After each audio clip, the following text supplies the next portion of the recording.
सो hi everyone, कैसे हो आप सभी। आई होप आप सभी अच्छे होंगे, आपकी तैयारी अच्छे से चल रही होगी। गेम चेंजर सीरीज में आप सभी का स्वागत है। गेम चेंजर सीरीज का आज हम लेक्चर नंबर 11 करने वाले हैं। तो चलिए विदाउट एनी फर्दर डिले हम इस लेक्चर को स्टार्ट कर लेते हैं। यहाँ पर हमारा जो सबसे पहला क्वेश्चन है, विच इंडियन सिटी, कौन सा आपका भारतीय शहर is popularly called little France of India. ठीक है, कौन सा शहर है जिसको आप लिटिल फ्रांस ऑफ इंडिया बोलते हो। Due to its strong French colonial architecture and town planning. और ये एक ऐसा शहर है जहाँ पर अगर हम फ्रेंच की बात करते हैं, फ्रांसिस की बात करते हैं, तो जो फ्रेंच थे, जो फ्रांस के लोग थे, वो यहाँ पर काफ़ी टाइम तक उन्होंने रूल किया है, काफ़ी टाइम तक उनकी कॉलोनीज रही हैं। तो बताओ कौन सा है वो शहर। तो आप बोलोगे भैया पुडुचेरी है। ठीक है, थोड़ा सा हम फ्रेंच के बारे में पढ़ लेते हैं, फ्रेंच इन इंडिया के बारे में पढ़ लेते हैं। देखो, अगर इनकी बात की जाए तो लगभग 17th सेंचुरी में आए थे और लगभग मिड 20th सेंचुरी तक ये भारत में रहे हैं। अगर बात करते हैं जैसे east India company, British east India company थी, वैसे ही फ्रेंच ईस्ट इंडिया कंपनी थी जो फॉर्म्ड होती है 1664 में। आप इसको लिखना चाहो तो लिख सकते हो यहाँ पर, French east India company, French east India company. अगर हम फ्रेंच ईस्ट इंडिया कंपनी के बारे में बात करते हैं तो ये फॉर्म होती है 1664 में। कब फॉर्म होती है आपकी? 1664 में होती है, ये आपको पता होना चाहिए। किसके अंडर होती है? तो फाइनेंस मिनिस्टर थे उस वक्त फ्रांस के, उस वक्त राजा था एक। अगर राजा के टाइम पे पूछा जाए कि कौन सा राजा था फ्रांस का, तो लुईस 14 था। कौन था यहाँ पे आप लिख सकते हो, लुईस 14 वहाँ का राजा था। इसके अंडर एक फाइनेंस मिनिस्टर थे, ठीक है, जिसका नाम था जीन बैप्टिस्टे कॉलवर्ट करके नाम था। आप नाम लिख सकते हो, जीन बैप्टिस्टे कॉलवर्ट। इसके अंडर ये जो फ्रेंच ईस्ट इंडिया कंपनी थी ये बनाई गई थी और ऑब्जेक्टिव ये था कि भारत के साथ ट्रेड करेंगे मसालों में, टेक्सटाइल में और इंडिगो में। तो एक तरह से ट्रेडिंग के मतलब से ये कंपनी बनाई गई। और अगर हम बात करते हैं कि पहली फ्रेंच फैक्ट्री कहाँ थी भारत के अंदर, जो अक्सर आपके पेपर में सवाल पूछ सकता है, तो आप इस चीज़ को भी नोट डाउन कर लो। फर्स्ट फ्रेंच फैक्ट्री, अगर मैं फर्स्ट फ्रेंच फैक्ट्री की बात करता हूँ तो ये है सूरत में। और कब बनाई थी? तो लगभग कंपनी के बनने के 4 साल बाद ये फैक्ट्री इस्टेब्लिश होती है 1668 में। तो ये चीज़ भी आपको यहाँ पे पता होना चाहिए। बाद में इनकी 2 जगह और फैक्ट्री बनती है। ठीक है, ऑप्शन में पूछ सकता है कि कहाँ पे नहीं है या कहाँ पे है इन शहरों में। तो एक था आपका मसूलीपट्टनम, यहाँ भी आपको फ्रेंच की फैक्ट्री देखने को मिलेगी, मसूलीपट्टनम, मसूलीपट्टनम। और एक था आपका चंदर नगौर करके जगह है, चंदेर नगौर। ठीक है, तो ये जगह का नाम भी आपको पता होना चाहिए। ठीक है, अगर हम बात करते हैं कि फ्रेंच के जो टोटल सेटलमेंट थे भारत के अंदर, वो टोटल 5 थे। एक आपका पुडुचेरी था। अगर यहाँ पर सेटलमेंट की पूछा जाए, फ्रेंच ने कितने सेटलमेंट, जो इसके मेनली 5 मेन सेटलमेंट थे भारत के अंदर। ठीक है, जहाँ जहाँ इनका, ठीक है, इन्होंने घेर रखा था चीज़ों को, अपना रूल चला रखा था। पुडुचेरी, जहाँ पर इनकी कैपिटल थी पुडुचेरी, ये क्या थी? इनकी कैपिटल थी। उसके बाद आपका एक ये था चंदेर नगौर, चंदेर नगौर, चंदेर नगौर। उसके बाद माहे, माहे के बाद बात करते हैं तो कराईकल, कराईकल आपको पता होना चाहिए। और एक और था पुडुचेरी, चंद्रनगौर, माहे, कराईकल, यनम, यनम। ठीक है, तो ये 5 मेन सेटलमेंट थे फ्रेंच के इंडिया में। अब देखो, जब फ्रेंच रूल कर रही थी या ट्रेडिंग के मतलब से जैसे आई थी, तो यहाँ पर ईस्ट इंडिया कंपनी थी, जो ब्रिटिश की ईस्ट इंडिया कंपनी थी, इंग्लिश ईस्ट इंडिया कंपनी, वो भी अपनी हुकूमत चलाने की कोशिश कर रही थी। तो इनमें आपस में वॉर भी चलते हैं, जिन वॉर को हम बोलते हैं, जो आपकी फ्रेंच और जो ब्रिटिशर्स के बीच में जो वॉर हुए हैं उनको बोला जाता है कार्नेटिक वॉर। ये बात भी आपको पता होनी चाहिए। अगर हम बात करते हैं यहाँ पर कार्नेटिक वॉर के बारे में, कार्नेटिक वॉर, अगर कार्नेटिक वॉर्स की बात करते हैं तो मेनली 3 हुए थे, फर्स्ट, सेकंड और थर्ड। अगर मैं बात करता हूँ फर्स्ट की तो लगभग 1746 से लेके 48 के समथिंग ये चलता है। और इसमें जो मेनली फ्रेंच जो थे वो सक्सेसफुल होते हैं, ठीक है। और यहाँ पर अगर हम बात करते हैं सेकंड की तो 1749 से लेके 54 तक चलता है। इसमें जो डोमिनेंस रहता है वो ब्रिटिश का रहता है, ब्रिटिश ईस्ट इंडिया कंपनी का रहता है। और उसके बाद यहाँ पर नेक्स्ट जो यहाँ पर था 1756 से लेके 63 तक, यहाँ पर जो विक्ट्री होती है वो ब्रिटिशर्स की होती है, ठीक है। यहाँ पर आप इस तरह से समझ सकते हो, देखो 46 से शुरू हुआ 48 तक चला, फिर 1 साल का गैप 49 से 54, फिर 2 साल का गैप 56 से 63, थोड़ा सा इस तरह से आप याद कर सकते हो। और जब ये वॉर होता है तो फ्रेंच की जो पावर है वो बहुत बुरी तरह से डिक्लाइन कर जाती है, ठीक है। कुछ हिस्सों में ही भारत के अंदर फ्रेंच सिमट के रह जाती है, ये बात आपको पता होना चाहिए। अगर हम बात करें ब्रिटिशर्स से, अंग्रेज़ों से हमें जो यहाँ पे आज़ादी मिली थी 15 अगस्त 1947 को यहाँ पर आज़ादी मिल गई थी। हमारा इंडिया क्या हो गया था, आप बोलोगे भैया इंडिपेंडेंट हो चुका था। लेकिन यहाँ पर एक चीज़ ध्यान रखना, जो हमारी सेटलमेंट था, जो फ्रेंच का सेटलमेंट था इंडिया के अंदर, जैसे मैंने आपको बताया पुडुचेरी, कराईकल, माहे, यनम, ये अभी भी फ्रेंच के कंट्रोल में थे, ठीक है। तो यहाँ पर 1954 में एक आता है डी फैक्टो ट्रांसफ़र। क्या आता है आपका डी फैक्टो ट्रांसफ़र, जिसको बोला जाता है एक्चुअल कंट्रोल। अब इस डी फैक्टो ट्रांसफ़र के अंदर किया जाता है, जो ये टेरिटरी थी जिन पर फ्रेंच का कंट्रोल था वो हैंडेड कर दिया जाता है, किसके लिए, भारत के लिए, भारत पर यहाँ पर हैंडेड ओवर कर दिया जाता है। ये चीज़ आप यहाँ पे ध्यान रखना। उसके बाद एक और यहाँ पर पास होता है 1962 में डी ज्यूरे ट्रांसफ़र। अगर हम बात करें डी ज्यूरे ट्रांसफ़र का मतलब होता है लीगल कंट्रोल। यहाँ तो ये है कि एक्चुअल कंट्रोल किसका हो गया था, भारत का हो गया था, लेकिन इसके थ्रू लीगली और फॉर्मली ये जो आपकी कॉलोनीज थी ये भारत को ट्रांसफ़र कर दी जाती हैं अंडर द 1962, ठीक है। ये चीज़ आपको समझ में आया, तो इसका आंसर क्या हो जाएगा, बी पुडुचेरी हो जाएगा। आई होप आपको समझ में आ गया होगा, ठीक है, सारी चीज़ें। इसी के साथ हम नेक्स्ट क्वेश्चन की तरफ बढ़ते हैं। नेक्स्ट क्वेश्चन है हमारा यहाँ पर, the Tana Bhagat movement associated with tribal resistance and social reform was mainly led by the members of which tribe. यहाँ पर सवाल में पूछ रहा है कि जो ताना भगत मूवमेंट था वो किस ट्राइब के लोग उसे लीड कर रहे थे, ये आपको यहाँ पे बताना है। तो थोड़ा सा हम पहले ताना भगत के बारे में पढ़ते हैं, ताना भगत के बारे में पढ़ते हैं कि ये कौन थे। तो इनकी बारे में बात करें ताना भगत के बारे में, तो एक जो tribal social and religious reformer थे, ठीक है, tribal social and religious reformer थे, रिलीजियस रिफॉर्मर थे, ये बात आपको पता होना चाहिए। और ये जो ताना भगत मूवमेंट, इनके नाम पे मूवमेंट था तो ऑब्वियसली बात है ये इसके लीडर भी थे, लीडर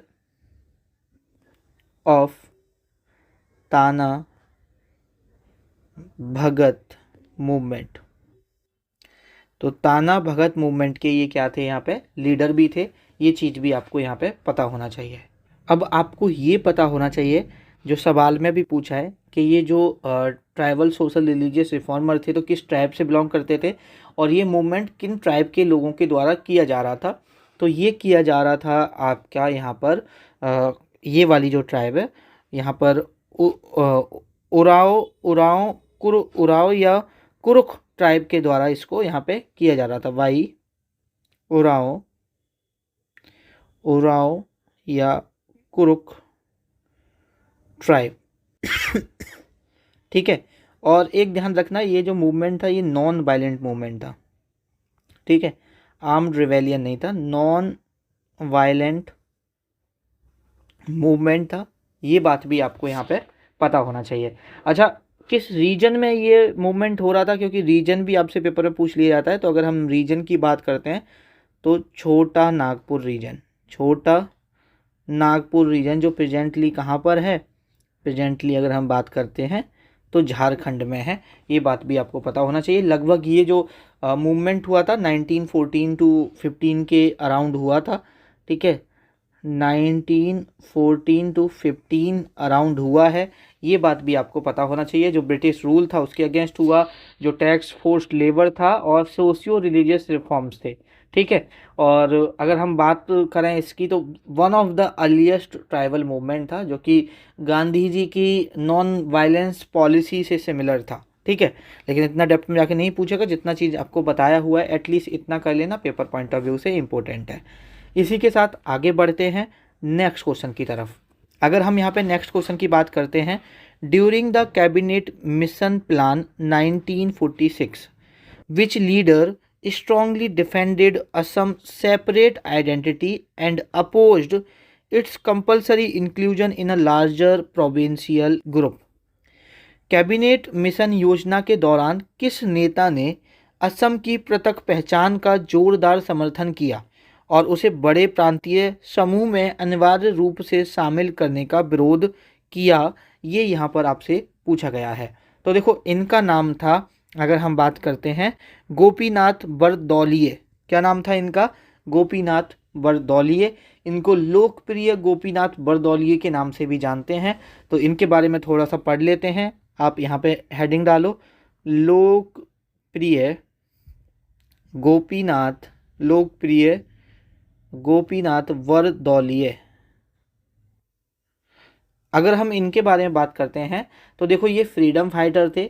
और एक सेकेंड, यहाँ पर ये आपके फ्रीडम फाइटर हैं, ठीक है, बेसिकली थे फ्रीडम फाइटर।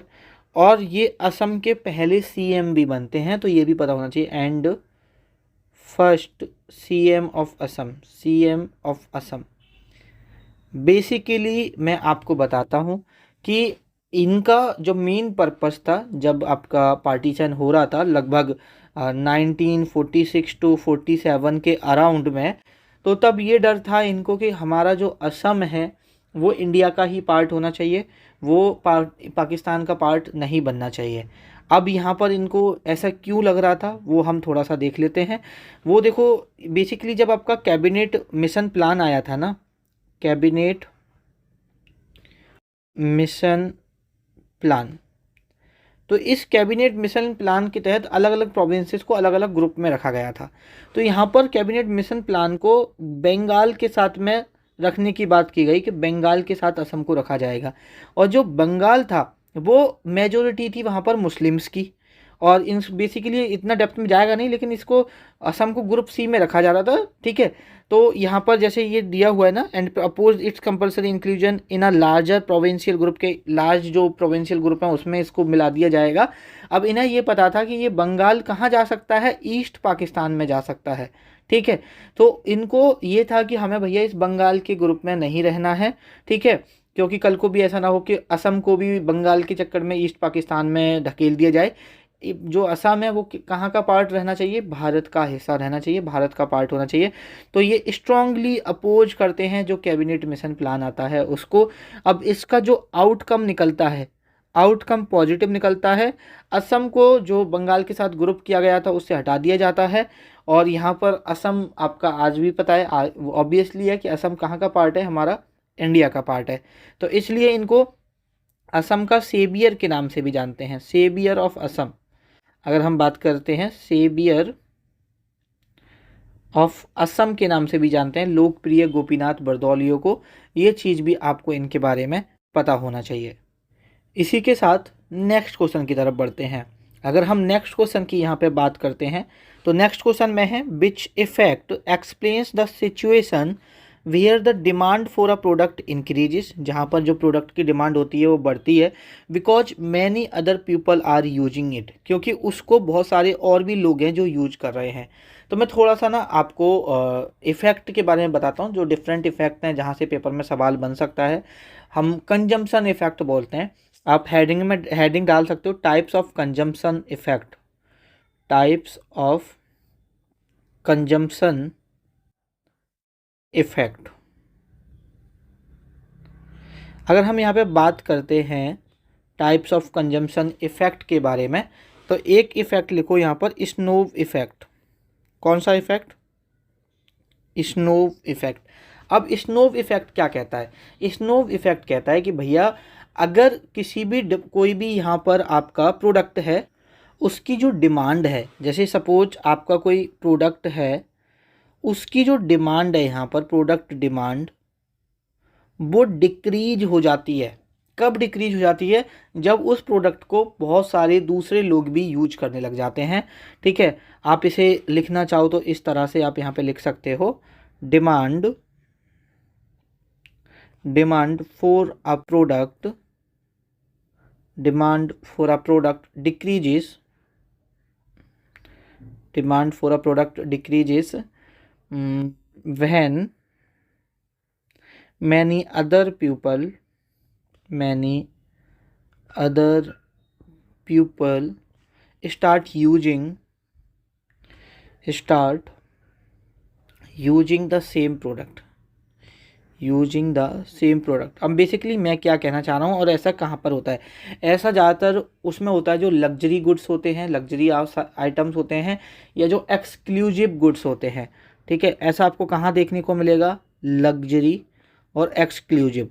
अब देखो, जो इंसान बहुत पैसे वाला है, जिसके पास करोड़ों रुपए हैं, ठीक है, अभी आपने देखा होगा कुछ वॉचेस होती हैं, कुछ ऐसे आइटम्स होते हैं जो कि लिमिटेड होते हैं और उनकी प्राइस बहुत ज़्यादा होती है, तो वो एक एक्सक्लूसिवनेस दिखाती है और इंसान सोचता है कि यार ये चीज़ तो बहुत कम लोग हैं जो खरीद पाते हैं, अगर ये मेरे पास है तो मतलब मैं अलग दिखूंगा।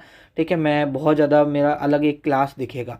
जब उसे ये पता चलता है यार ये तो सभी खरीद रहे हैं, तो जो रिच पीपल होते हैं उनमें उस चीज़ की जो डिमांड होती है वो कम हो जाती है। अभी एक इसका बहुत अच्छा एग्जाम्पल है, अभी मिडिल क्लास फैमिली के लिए जो एप्पल का आईफोन आता है, वो एक टाइम पे, अगर मैं आज से 5 साल पहले की बात करता हूँ, तो बहुत ज़्यादा उसका वैल्यू थी। एक आप देखोगे कि थोड़ा अच्छी सोसाइटी में ही, अच्छे लोगों के पास ही आईफोन यूज करते हुए मिलते थे।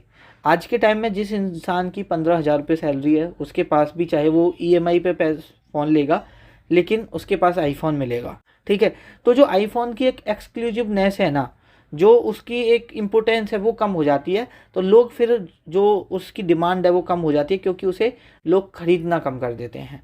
तो इस चीज़ को, इस इफ़ेक्ट को बोला जाता है स्नोव इफ़ेक्ट। आई होप ये चीज़ आपको समझ में आ गई होगी। इसके अपोजिट एक इफ़ेक्ट होता है जिसे हम बैंड वैगन इफ़ेक्ट बोलते हैं। ठीक है, band wagon effect, band wagon effect. अगर हम बैंड वैगन इफ़ेक्ट की बात करते हैं तो ये कहता है कि भैया कोई भी प्रोडक्ट की डिमांड इंक्रीज हो जाती है जब उसे दूसरे लोग खरीदने लगते हैं। ये जस्ट इसका अपोजिट होता है कि यहाँ पर जैसे demand for a product decrease की जगह इंक्रीज लिख लो, when many other people start using the same product, तो बस यहाँ पे क्या हो जाती है, डिक्रीज की जगह इंक्रीज हो जाती है।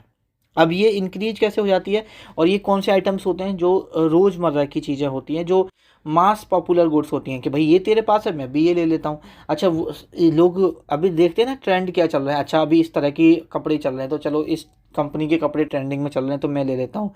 ये परफ्यूम ट्रेंडिंग में चल रही है, सब लोग यूज कर रहे हैं, इसे मैं ख़रीद लेता हूँ। या कोई फेस वॉश है जिसको सारे लोग यूज कर रहे हैं तो चलो, मतलब वेंट वैगन इफेक्ट ये बताता है कि जैसे जैसे यहाँ पर लोग, जो प्रोडक्ट है जो लोग दूसरे यूज कर रहे होते हैं, जितने ज़्यादा लोग यूज कर रहे होते हैं उतना ही ज़्यादा उसका डिमांड बढ़ रहा होता है। तो ये बैंड वैगन इफेक्ट बताता है। ये चीज़ भी आप ध्यान रखना, इसमें जो आपकी मास पॉपुलर गुड्स होती हैं उनमें ऐसा देखने को आपको मिलेगा। ठीक है, एक होता है आपका डेमोन्स्ट्रेशन इफेक्ट। तो यहाँ पर मैं इसे रफ कर देता हूँ। कौन सा इफेक्ट होता है? Demonstration effect, demonstration effect. अगर हम यहाँ पे बात करते हैं कि डेमोन्स्ट्रेशन इफेक्ट क्या होता है, तो डेमोन्स्ट्रेशन इफेक्ट होता है जब लोग, जो रिच पीपल होते हैं, उनका जो कंजम्पशन पैटर्न होता है उसको इमिटेट करते हैं, उसको कॉपी करते हैं, उसको हम क्या बोला जाता है यहाँ पर, डेमोन्स्ट्रेशन इफेक्ट बोला जाता है। आप लिख सकते हो यहाँ पर, people copy the consumption, copy the consumption PAT people copy the consumption pattern, लिख लो, पैटर्न ऑफ रिचर पीपल। अब बेसिकली क्या कहना चाह रहा हूँ, यहाँ पर जो मिडिल क्लास सोसाइटी है वो थोड़े, जो रिच क्लास सोसाइटी होती है उसकी, उसके कंजम्पशन को फॉलो करने की कोशिश करते हैं कि अच्छा भाई ये चीज़ ये यूज कर रहे हैं, हम भी ये चीज़ यूज कर लेते हैं, उनके पास ये वाली गाड़ी है हम भी ये खरीद लेते हैं। तो इस इफ़ेक्ट को, इससे जो डिमांड बढ़ती है उसे हम बोलते हैं डेमोन्स्ट्रेशन इफ़ेक्ट। ये चीज़ भी आपको यहाँ पे पता होना चाहिए। उसके बाद एक इफ़ेक्ट और यहाँ पर ध्यान रखो, वो होता है वेवलेन इफ़ेक्ट। कौन सा इफ़ेक्ट होता है? वेवलेन इफ़ेक्ट। ये वेवलेन इफ़ेक्ट क्या कहता है कि जब आपकी प्राइस इंक्रीज होती है, प्राइस इंक्रीज होती है तो आपकी डिमांड भी इंक्रीज होती है। प्राइस इंक्रीज होती है तो डिमांड भी इंक्रीज होती है। कहने का मतलब है, कोई प्रोडक्ट है वो महंगा हो गया तो लोग उसे खरीदते हैं क्योंकि वो इंसान का स्टेटस और प्रेस्टीज दिखाने की कोशिश करता है। तो ये इफ़ेक्ट कौन सा होता है? वेवलेन इफ़ेक्ट। तो ये इफ़ेक्ट भी यहाँ पे आप लोग ध्यान रखना। अब क्वेश्चन में क्या पूछा था वो देख लेते हैं। Which effect explains the situation where the demand of the product increases, जहाँ पर प्रोडक्ट की डिमांड क्या हो रही है? Increases, because many other people are using it, क्योंकि वहाँ पर और लोग भी उसे खरीद रहे हैं। तो ये कौन सा इफेक्ट हो जाएगा? बैंड वैगन इफेक्ट हो जाएगा। आई होप ये चीज़ आपको समझ में आ गई होगी। तो चलिए आगे बढ़ते हैं। उससे पहले मुझे को एक छोटा सा क्वेश्चन है जो मुझे आपको बताना था, अलग से एड ऑन नहीं करना था। मैंने आपको आदित्य L1 मिशन के बारे में पढ़ाया है, ठीक है। मैंने इसमें बस एक चीज़ ध्यान देना कि ये मिशन L1 पॉइंट पे लॉन्च किया गया था, ये मैंने आपको बताया था। तो ये L1 तक पहुंचने के लिए इसको कितना टाइम लग गया था? तो वो टाइम ध्यान रखना, 127 डेज लगे थे, ठीक है। आगे बढ़ते हैं इसी के साथ नेक्स्ट क्वेश्चन की तरफ, ठीक है। नेक्स्ट क्वेश्चन है हमारा, consider the following statement regarding mineral distribution in India. हमें दो स्टेटमेंट दिए हुए हैं मिनरल डिस्ट्रीब्यूशन के। The peninsular plateau region of India is rich in iron ore, manganese और bauxite. Sedimentary basin of India are the major source of coal and petroleum. तो चलिए इस सवाल को हम करें उससे पहले तो हमारी मेजर मिनरल बेल्ट हैं भारत की, वो यहाँ पर हम देख लेते हैं, ठीक है। तो आप यहाँ पर हेडिंग डाल लो, major mineral belts of India. Major mineral belts of India की अगर हम बात करते हैं तो जैसे यहाँ पे ये दिया हुआ है, पेनिनसुलर प्लेट्यू की ही बात कर लेते हैं। पेनिनसुलर प्लेट्यू यहाँ पर डाल लो, जो कि मिनरल्स के मामले में सबसे लार्जेस्ट बेल्ट है। बेल्ट का मतलब जब एक रीजन से बहुत रीजन तक यहाँ पर जो आपके मिनरल्स हैं वो मिलते हैं तो उस चीज़ को हम बेल्ट बोलते हैं, ठीक है। Peninsular belt, peninsular belt. अगर हम पेनिनसुलर बेल्ट की बात करते हैं तो देखो, पेनिनसुलर आपको पता है ये कहाँ कहाँ देखने को मिलता है आपको? उड़ीसा, छत्तीसगढ़ वाला जो रीजन है, छत्तीसगढ़, झारखंड एंड कर्नाटका। इस रीजन में आपको क्या देखने, ये क्या पेनिनसुलर देखने को मिलेगा और इसी को हम पेनिनसुलर बेल्ट बोल देते हैं। ये जो पेनिनसुलर बेल्ट है ये रिच है आपका आयरन ओर में, ये बिल्कुल सही है। जो आयरन अयस्क होते हैं आयरन ओर में रिच है, ठीक है। यहाँ पे मैग्नीज लिखा हुआ है तो मैग्नीज में रिच है, ठीक है, मैग्नीज में रिच है। और हम बात करते हैं बॉक्साइट में भी रिच है। बॉक्साइट मैंने लास्ट लेक्चर में पढ़ाया था आपको। बॉक्साइट क्या है? एक मोस्ट इम्पोर्टेंट ओर है किसका? एल्युमिनियम का। बॉक्साइट मेजरली किस स्टेट में पाया जाता है ये भी मैं आपको बता के आया हूँ, बताओ मुझे नीचे कमेंट करके, ठीक है। उसके बाद पेनिनसुलर प्लेट्यू हो गया। हिमालयन बेल्ट, हिमालयन बेल्ट अगर मैं यहाँ पे हिमालयन बेल्ट की बात करूँगा तो देखो जम्मू कश्मीर, हिमाचल प्रदेश, उत्तराखंड वाला रीजन है, वहाँ पर आपको ये देखने को मिलेगा। ठीक है, जम्मू एंड कश्मीर, हिमाचल प्रदेश एंड आपका उत्तराखंड। अगर हम मिनरल्स की बात करते हैं तो देखो ये मिनरल्स आपको कौन कौन से देखने को मिलेंगे इस बेल्ट पे। Rich in copper, lead, zinc and cobalt, ये सभी मिनरल्स आपको देखने को मिलेंगे। ये बात भी आपको यहाँ पे पता होना चाहिए। पेनिनसुलर प्लेट्यू हो गया, हिमालय हो गया, डेजर्ट वाला रीजन भी कर लेते हैं, डेजर्ट रीजन। अगर हम यहाँ पर डेजर्ट रीजन की बात करते हैं तो आपको यहाँ पर मिलेगा जिप्सम, मार्बल, जिंक, कॉपर। और जो आपका ये मार्बल वगैरह हैं, ग्रेनाइट और जिप्सम के मामले में तो ये मानो कि एक हब है, मतलब बिल्डिंग स्टोन्स का हब है आपका राजस्थान। बहुत सारे मार्बल्स हैं जो आपको देखने को मिलते होंगे कि भैया ये जब आप अपने घर के लिए लेने जाते हो तो कहते हैं ना कि भैया राजस्थानी मार्बल लो, वो काफ़ी अच्छी आती है। मार्बल जो राजस्थानी पत्थर है वो लो, क्योंकि राजस्थान, क्योंकि मेन चीज़ है कि ज़्यादातर जो पत्थर इंडिया में डिस्ट्रीब्यूट होते हैं वो राजस्थान से आते हैं, क्योंकि राजस्थान हब है बिल्डिंग स्टोन्स का। ठीक है, आप लिख सकते हो राजस्थान। राजस्थान आपका क्या है, hub of building stone, hub of building stone. ये बात आपको यहाँ पे पता होना चाहिए। आपको लार्ज डिपॉजिट्स देखने को मिलेगा इधर ग्रेनाइट का और जिप्सम का, large deposit of granite and gypsum, आगे बढ़ें इसी के साथ। एक और बेल्ट रह गई जो हमारा कोस्टल वाले रीजन में होता है, उसे हम बोलते हैं coastal belt, coastal belt, coastal belt. अगर हम बात करते हैं यहाँ पर कोस्टल बेल्ट के बारे में तो यहाँ पर जो आपको केरल, तमिलनाडु, उड़ीसा की जो कोस्ट है, ठीक है, केरल, तमिलनाडु एंड जो उड़ीसा की कोस्ट है उसको हम क्या बोलते हैं, कोस्टल बेल्ट बोला जाता है। यहाँ पर आपको थोरियम, मोनेजाइट,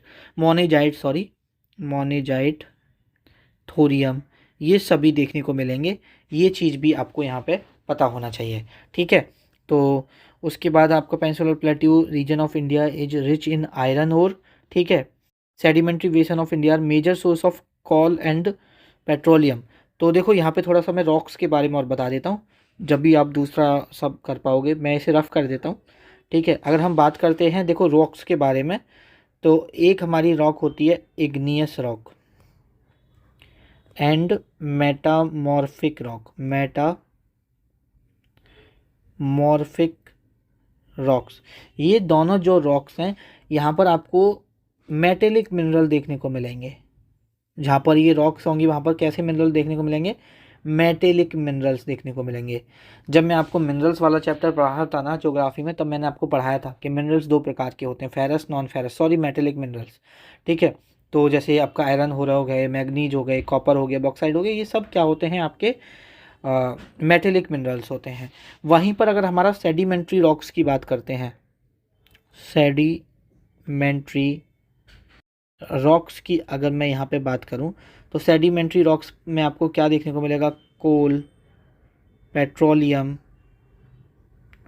लाइमस्टोन।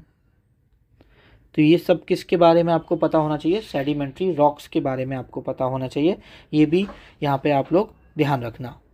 तो अगर हम इसके अकॉर्डिंग देखते हैं तो हमारा पहला स्टेटमेंट भी सही हो जाता है, दूसरा भी यहाँ पे सही हो जाता है। तो बोथ 1 एंड 2 हमारा यहाँ पे सही हो जाएगा। इसी के साथ हम यहाँ पर नेक्स्ट क्वेश्चन की तरफ आगे बढ़ते हैं। नेक्स्ट क्वेश्चन है हमारा यहाँ पर, द रैम्पा यानी कि Manyam rebellion of the 1920s was mainly a revolt of tribal communities. ये जो रैम्पा रिबेलियन है जो कि 1920 के दशक में हुआ था, ये ट्राइबल कम्युनिटी के द्वारा किया गया था। अगेंस्ट विच ब्रिटिश पॉलिसी, किस ब्रिटिश पॉलिसी के खिलाफ ये रैम्पा रिबेलियन स्टार्ट हुआ था, वो आपसे पूछा गया है। तो थोड़ा सा हम रैम्पा रिबेलियन के बारे में पढ़ लेते हैं, जिसको मनयम रिबेलियन भी बोला जाता है। कभी अगर आपसे पेपर में पूछा जाए, आप हेडिंग डालो यहाँ पर रैम्पा रिबेलियन। अगर हम यहाँ पर बात करते हैं रैम्पा रिबेलियन की, तो ये हुआ था 1922 से लेके 1924 तक ये चला था, ठीक है। और एक ट्राइबल रिवॉल्ट था जो यहाँ पे लिखा भी हुआ है, ठीक है। आपका कैसा रिवॉल्ट था? ट्राइबल रिवॉल्ट था, ठीक है। ट्राइबल रिवॉल्ट था, किसके अगेंस्ट था? तो ब्रिटिश रूल। और जो ब्रिटिश रूल के अंदर ही बेसिकली उन्होंने फॉरेस्ट लॉ लेके आए थे, और उसमें बहुत सारी चीज़ें चेंजेस की, टैक्स वगैरह लगाए, आप फॉरेस्ट का यूज नहीं कर सकते भाई, जिनका घर है आप उनसे वही छीन लोगे, तो आपके अगेंस्ट तो रिवॉल्ट होगा, ठीक है। तो ये ट्राइबल रिवॉल्ट था against British rule, against British rule, against British rule and forest law, ठीक है। कहने का मतलब है यहाँ पे दिया हुआ है रिस्ट्रिक्टिव फॉरेस्ट लॉ, कठोर वन कानून जो लेके आए थे, उसके अगेंस्ट ये रैम्पा रेवेलियन शुरू हुआ था।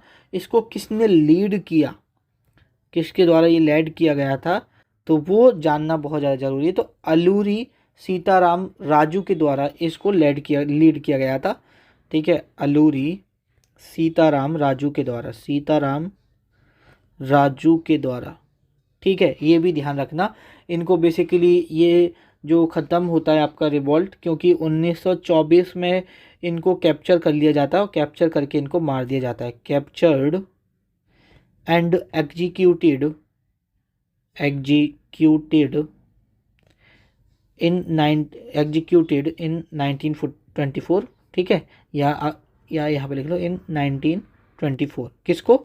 अलूरी सीताराम राजू को। किन्होंने लीड किया, पता होना चाहिए कि मेन लीडर कौन थे, ठीक है। अब एक और रिवेलियन के बारे में पढ़ लेते हैं, जो कि हुआ था आपका संथाल। इसका आंसर तो आपको मिल गया ना, वो संथाल रिवेलियन। ये भी काफ़ी इंपॉर्टेंट है, यहाँ से भी पेपर में सवाल बनते हैं। अगर हम बात करते हैं संथाल रिवेलियन के बारे में, तो ये भी एक ट्राइबल अपराइजिंग थी, ट्राइबल रिवॉल्ट था। ट्राइबल अपराइजिंग किसके अगेंस्ट? वही ब्रिटिश रूल के अगेंस्ट, ब्रिटिश रूल के अगेंस्ट। 1855 में, 1855 से 56 तक ये चला था, ठीक है। इसको किसके द्वारा किया गया था? तो संथाल ट्राइब के द्वारा किया गया था, संथाल ट्राइब के द्वारा इसको किया गया था। किस रीजन में होता है? रीजन पूछ लेता है पेपर में। राजमहल हिल्स वाला जो रीजन था, वहाँ पर इस संथाल रिवेलियन को किया जाता है, जो कि राजमहल हिल्स आज के टाइम में अगर हम बात करें तो आपका वेस्ट बंगाल, बिहार और झारखंड में देखने को मिलती हैं। बिहार और झारखंड में आपको देखने को मिलती हैं। ध्यान रखना कि इसको जो लीड किया गया था वो 4 संथाल ब्रदर्स के द्वारा किया गया था, 4 संथाल ब्रदर्स, जिसमें कि 2 बहुत ज़्यादा पूछे जाते हैं पेपर में, मेन है, ठीक है। एक का नाम था यहाँ पर सिद्धू मुर्मू, ठीक है। एक का नाम था कान्हू मुर्मू। इनका ज़्यादा पूछा जाता है, इन्होंने ज़्यादा अच्छे से लीड किया था, ठीक है। उसके बाद है चांद मुर्मू, तो थोड़ा सा ये नाम भी ध्यान रखना। और भैरव मुर्मू, इनके द्वारा लीड किया गया था। और अगर हम बात करते हैं 1956 में इन दोनों को पकड़ लिया गया था, और अरेस्ट करने के बाद इनको एग्जीक्यूट कर दिया था, मतलब इनको भी फांसी की सज़ा दे दी थी, सिद्धू मुर्मू को और कान्हू मुर्मू को। ये बात भी आपको पता होना चाहिए। इसलिए किसके द्वारा लीड किया गया, ज़्यादातर इन दोनों का ही नाम आपको देखने को मिलता है पेपर के अंदर। आगे बढ़ें नेक्स्ट क्वेश्चन की तरफ।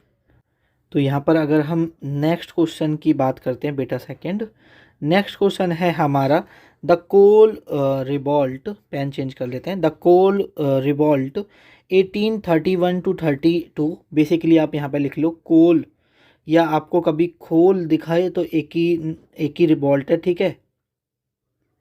रिवॉल्ट ये जो आपका हुआ था 1831 से लेके 32 तक ये रिवॉल्ट चला था। ये बात आपको पता होना चाहिए। किस रीजन में होता है, तो छोटा नागपुर रीजन में होता है। ठीक है, छोटा नागपुर रीजन में होता है। ठीक है, छोटा नागपुर रीजन बाज mainly directed against which group responsible for the exploitation of tribal communities. तो बेसिकली किन लोगों के अगेंस्ट ये रिवॉल्ट हुआ था, ये आपसे पूछा गया है। तो सबसे पहले इसे कोल रिवॉल्ट के नाम से क्यों जानते हैं। अगर हम कोल रिवॉल्ट के बारे में बात करते हैं, कोल रिवॉल्ट, तो देखो कोल ये एक जो ट्राइब्स थी उनका समूह को, कुछ ट्राइब हैं उनके समूह को कोल बोला जाता है, ग्रुप ऑफ ट्राइब्स।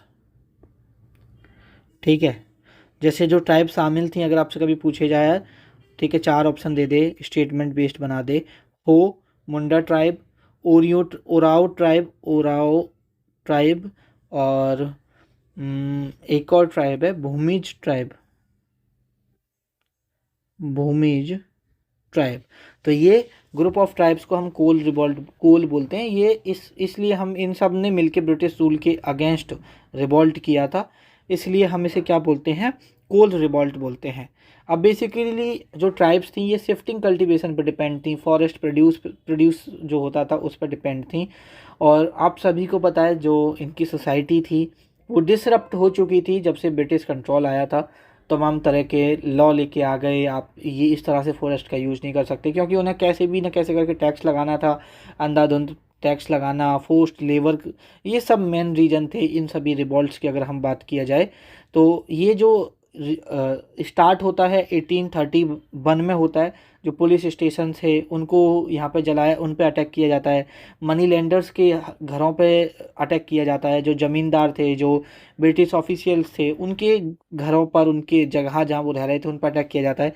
अभी देखो मनी लेंडर्स और ब्रिटिशर्स जो ज़मींदार थे वो इसलिए क्योंकि मनी लेंडर्स अपनी मनमानी करते थे, बाहर से आते थे।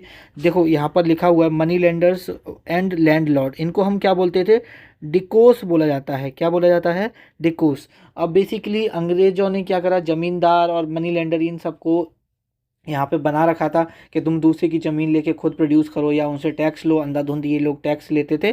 ठीक है, तो उनको हम डिकूस बोला जाता है, ये चीज़ ध्यान रखना। तो ये किसके अगेंस्ट था, ये यहाँ पर देखो मनी लेंडर्स और लैंडलॉर्ड्स के अगेंस्ट था, ये बात आपको यहाँ पे पता होना चाहिए। तो 3 लोगों के खिलाफ था, ब्रिटिश ऑफिशियल्स, ज़मींदार और लैंडलॉर्ड।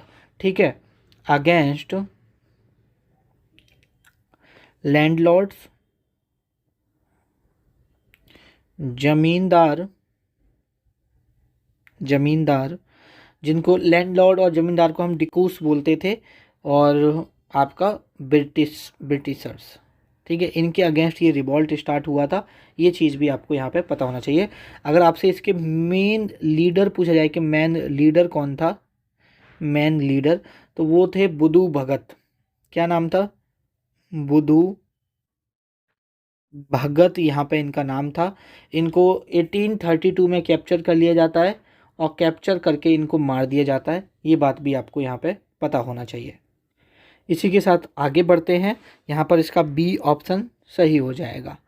अगर हम यहाँ पर नेक्स्ट क्वेश्चन की बात करते हैं, Shukrayaan 1 proposed by ISRO is primarily planned as which type of space mission. तो देखो अगर हम बात करते हैं शुक्रयान 1 मिशन के बारे में, शुक्रयान 1, अगर हम इस मिशन की यहाँ पे बात करते हैं तो ये लगभग इसरो ने इसको प्रपोज किया है, इसरो इसको करने वाला, और लगभग इसको कब किया जाएगा, 2028 में लॉन्च किया जाएगा। और ये एक कैसी मिशन है, इंटरप्लेनेटरी मिशन है। एंड अब आई होप कि मुझे आपको बताने की ज़रूरत ना पड़े कि जो इंटरप्लेनेटरी मिशन होते हैं वो वो क्या होते हैं।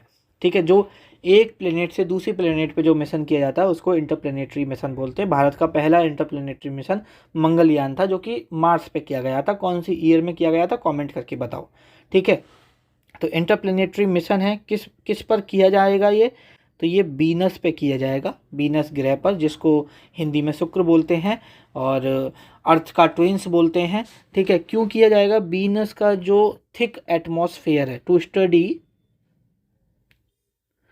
Study thick atmosphere and surface of Venus. Venus की सरफेस और थिक एटमॉस्फेयर को स्टडी करने के लिए शुक्रयान 1 मिशन लॉन्च किया जाएगा। अब अगर हम बात करते हैं वीनस के बारे में, थोड़ा सा देख लेते हैं। तो वीनस को हम अर्थ का ट्विंस भी बोलते हैं। क्या बोलते हैं? Called earth twins. Earth twins. Earth twins क्यों बोला जाता है? क्योंकि इसका अगर हम साइज, मास और डेंसिटी की बात करते हैं तो ये अर्थ के सिमिलर है। वीनस के बारे में एक चीज़ ध्यान रखना, ये हॉटेस्ट प्लानेट है। हॉटेस्ट प्लेनेट है। आप बोलोगे भैया ये हॉटेस्ट प्लेनेट क्यों है? क्योंकि ये तो सन से दूसरा है। पहला प्लेनेट बताओ कौन सा है? अगर हम पहले प्लेनेट की बात करते हैं तो मरकरी है। ये तो दूसरा प्लेनेट है यहाँ पर। तो सबसे ज़्यादा हॉट तो यहाँ पे कौन सा होना चाहिए? मरकरी होना चाहिए। वीनस क्यों है? तो देखो इसका रीजन क्या है। देखो इसको मैं बहुत सिंपल भाषा से समझाता हूँ। एक इंसान 50,000 कमाता है, एक इंसान 30,000 कमाता है। आप बोलोगे भैया किसके पास सेविंग ज़्यादा है?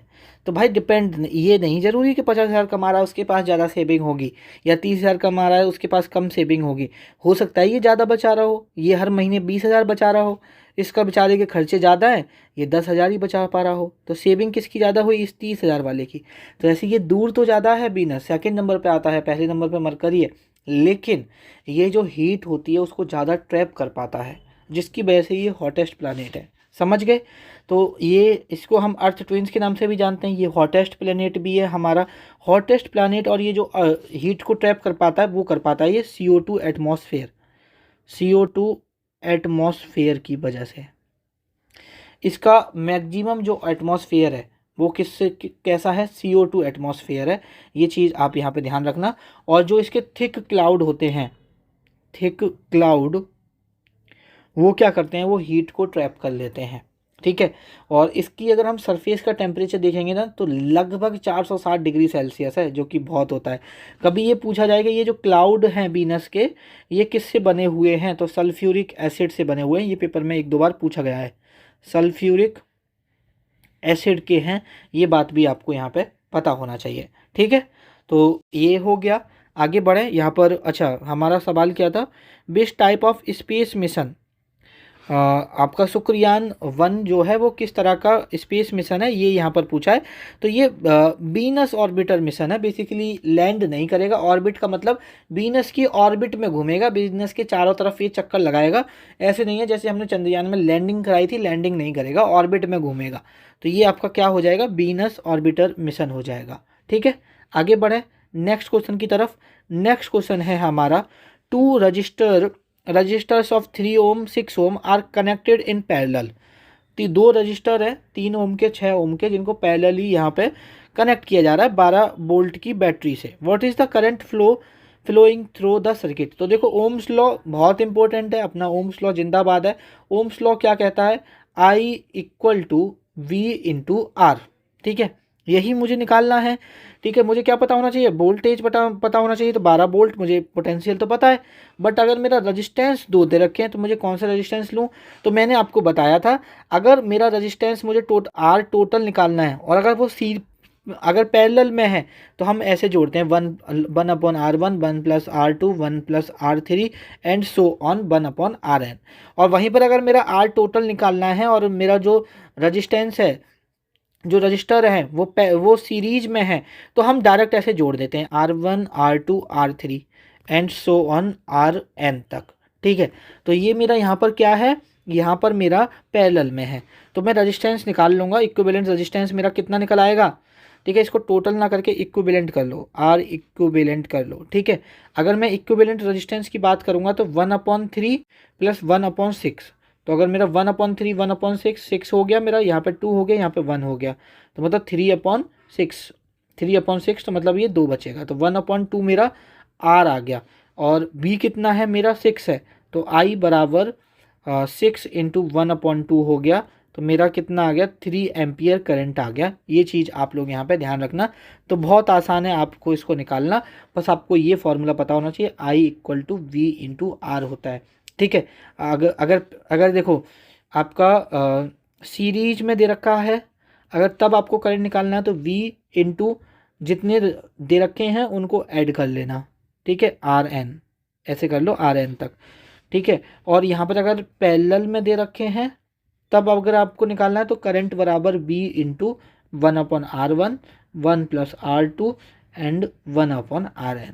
इस फॉर्मूले से ऐसे यहाँ पे डायरेक्ट रख के आप आराम से यहाँ पे निकाल सकते हो, ठीक है। आगे बढ़े, एक सेकेंड, मैंने यहाँ पर 12 वोल्ट दे रखा है ना, तो मैंने 6 क्यों ले लिया, ठीक है। यहाँ पर 12 इंटू 1/2 होगा तो ये 6 एम्पियर इसका आंसर आएगा, 6 एम्पियर, ठीक है। तो ऑप्शन सी यहाँ पर हमारा सही हो जाएगा। इसी के साथ आगे बढ़ते हैं नेक्स्ट क्वेश्चन की तरफ। नेक्स्ट क्वेश्चन है हमारा, Matangini Hazra popularly known as Gandhi Buri, ठीक है, laid down her life during the movement of the Indian freedom struggle. तो हम थोड़ा सा मतनगिरी हजरा के बारे में पढ़ लेते हैं। आप यहाँ पे हेडिंग डालो, मतनगिरी हजरा। अगर हम इनके बारे में बात करते हैं तो एक फ्रीडम फाइटर रही हैं, ये कहाँ की, बंगाल की। तो कभी अगर पेपर में पूछा जाए कहाँ से थी ये, फ्रीडम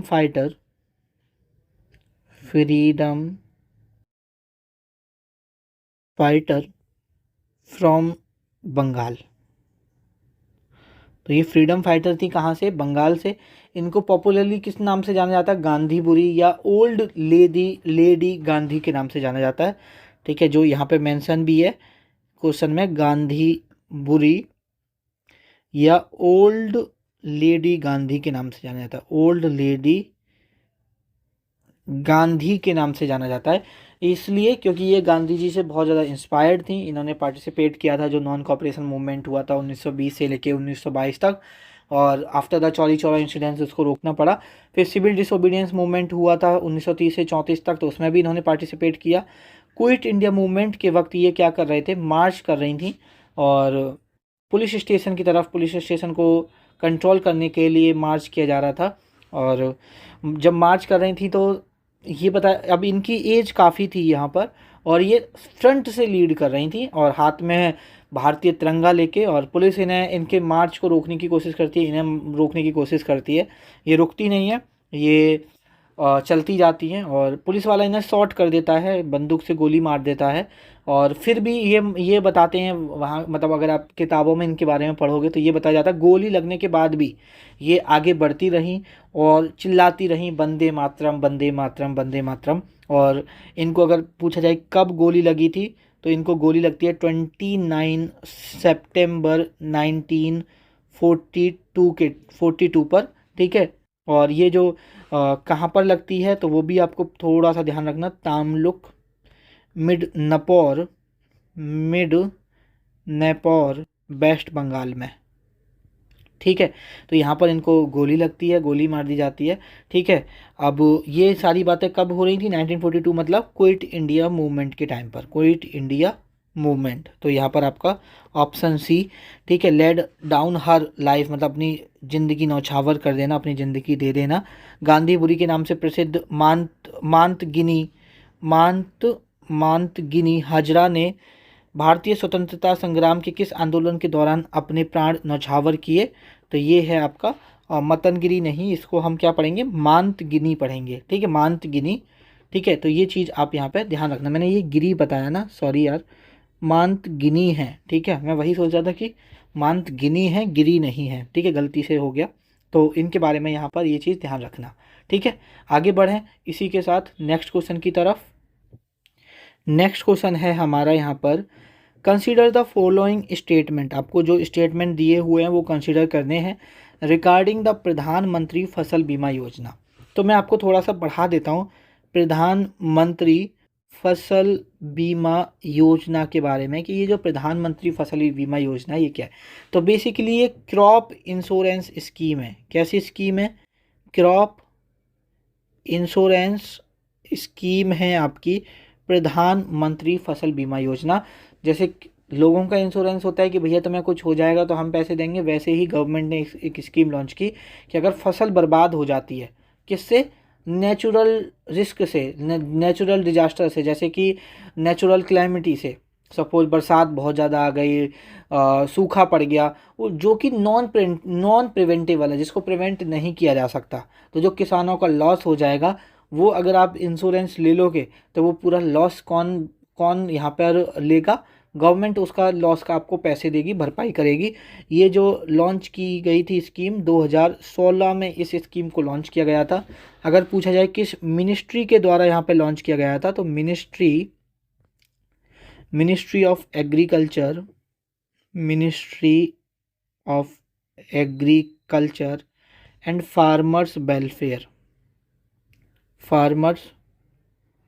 वेलफेयर के द्वारा इस स्कीम को लॉन्च किया गया था। इसमें अलग अलग फसलों का अलग अलग प्रीमियम देना था। ठीक है, किसानों को प्रीमियम देख लेते हैं कि किसानों का प्रीमियम क्या जाएगा अगर आप इंश्योरेंस लोगे तो। प्रीमियम तो ये देखो, सबसे पहले तो ज़रूरी नहीं थी कि सभी किसानों को लेना है, किसानों की ऊपर थी। जो किसान इसको लेगा तो 2% आपको देना होगा फॉर खरीफ जो आपने सम इंश्योर्ड कराया है कि अगर मेरा फसल बर्बाद होता है तो मेरे को इतना पैसा मिलेगा। ठीक है, अगर सपोज खरीफ की कोई क्रॉप है, अगर वो बर्बाद होगी तो इतना पैसा गवर्नमेंट देगी, तो उसका जो प्रीमियम किसान को देना है वो 2% देना है। ठीक है, ऐसे ही अगर 1.5% था राबी क्रॉप के लिए, और 5% था जो आपकी कमर्शियल और हॉर्टिकल्चरल क्रॉप जो होती हैं, कमर्शियल एंड जो हॉर्टिकल्चरल क्रॉप होती हैं, हॉर्टिकल्चर क्रॉप। ठीक है, इनका 5% था। और ये किसका 5% है? जो आपने सम इंश्योर्ड किया है, ऑफ सम इंश्योर्ड। ठीक है, ये चीज़ आपको समझ में आ गई। तो कहने का मतलब था कि सभी फसलों के लिए सेम प्रीमियम नहीं था। अब यहाँ पर हम देख लेते हैं क्या है आपके स्टेटमेंट। प्रधानमंत्री Fasal Bima Yojana provide insurance coverage against crop loss due to natural calamity. तो ये स्टेटमेंट सही है। Enrolment under PM Fasal Bima Yojana is mandatory for all farmers in India. ये मैंडेटरी नहीं था सभी किसानों के लिए। This scheme aims to stabilise farmers income and encourage modern farming practices, कि किसानों की जो इनकम है वो स्टेबलाइज रहे, ऐसा ना हो कि कोई दिक्कत हो गई जिसकी वजह से किसान एकदम लॉस में चला गया। तो उस चीज़ को प्रिवेंट करने के लिए इस स्कीम को लॉन्च किया गया था। तो थर्ड स्टेटमेंट भी आपका बिल्कुल सही है। फार्मर्स पे the same premium rate for all the crops across all the state. नहीं भाई, ना तो हर स्टेट में प्रीमियम जो था वो अलग अलग था, और अलग अलग क्रॉप्स के लिए अलग अलग प्रीमियम था, जैसे मैंने आपको यहाँ पे बताया अभी। ठीक है, तो आपका कौन कौन सा स्टेटमेंट सही हो जाएगा? चौथा गलत है आपका और दूसरा गलत है। ठीक है, चौथा गलत है, दूसरा गलत है, तो तीसरा इसमें है। ठीक है, चौथा इसमें है। ठीक है, तो आपका ऑप्शन ए यहाँ पर 1 और 3 वाला जो है वो यहाँ पे सही हो जाएगा। आगे बढ़ें इसी के साथ, नेक्स्ट क्वेश्चन की तरफ आगे बढ़ते हैं। नेक्स्ट क्वेश्चन की अगर हम यहाँ पे बात करते हैं तो नेक्स्ट क्वेश्चन है the Jhora dance which is a traditionally performed in group. जो झोड़ा डांस है वो जनरली किस में किया जाता है? ग्रुप में किया जाता है। During festive occasions with the rhythmic singing, गाने के साथ किया जाता है। Is mainly associated with which region of India, किस रीजन से एसोसिएटेड है, ये यहाँ पर बात पूछी है आपसे। तो अगर हम बात करते हैं झोड़ा डांस की, झोड़ा से मुझे याद आया थोड़ा, थोड़ा बताओ कहाँ का है। तो अगर हम झोड़ा की बात करते हैं तो ये उत्तराखंड का है, उत्तराखंड का, और ये कुमायूं रीजन में मनाया जाता है। कुमायूं रीजन में इसको मनाते हैं, किया जाता है, ये बात आपको पता होना चाहिए। पूर्णिमा की रात को पूरी रात में ये परफॉर्म किया जाता है, और पूर्णिमा जो होली वाली पूर्णिमा होती है। ठीक है, तो आप लिख सकते हो performed on the full night, मतलब कि पूर्णिमा वाले दिन, अराउंड होली, जो होली पर आती है। ठीक है, और इसमें क्या होता है, मैन एंड वुमेन साथ में आते हैं। ठीक है, और यहाँ पर जो मैन और वुमेन साथ में डांस कर रहे होते हैं, और ये जो डांसर्स होते हैं एक लार्ज सर्कल या सेमी सर्कल बनाते हैं और एक दूसरे के हाथ या शोल्डर पकड़ के डांस करते हैं। ये सवाल भी पूछे जाते हैं कि भैया शोल्डर पकड़ा रखा है या हाथ पकड़ रखा है, तो ये भी आपको पता होना चाहिए। तो यहाँ पर आप लिखना चाहो तो लिख सकते हो, डांसर्स फॉर्म सर्कल और सेमी सर्कल और यहाँ पर आप ये लोग ये भी मेंशन कर लो, होल्ड ईच अदर्स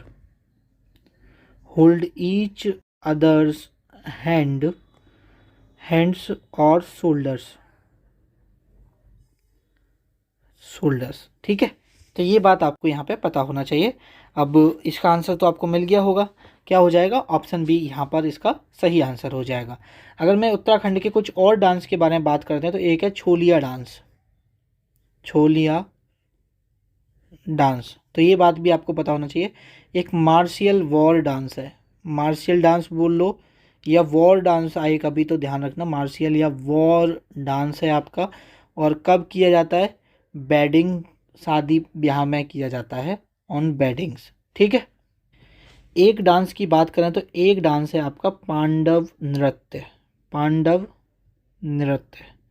अगर मैं यहाँ पे बात करता हूँ पांडव नृत्य की, तो यहाँ पर जो पांडव थे, इसमें जो थीम रहती है वो महाभारत की रहती है, पांडव दिखाए जाते हैं। ठीक है, तो वो तो आप नाम से ही समझ जाते हो, तो लिखने की ज़रूरत नहीं है। उसके बाद एक था लंगबीर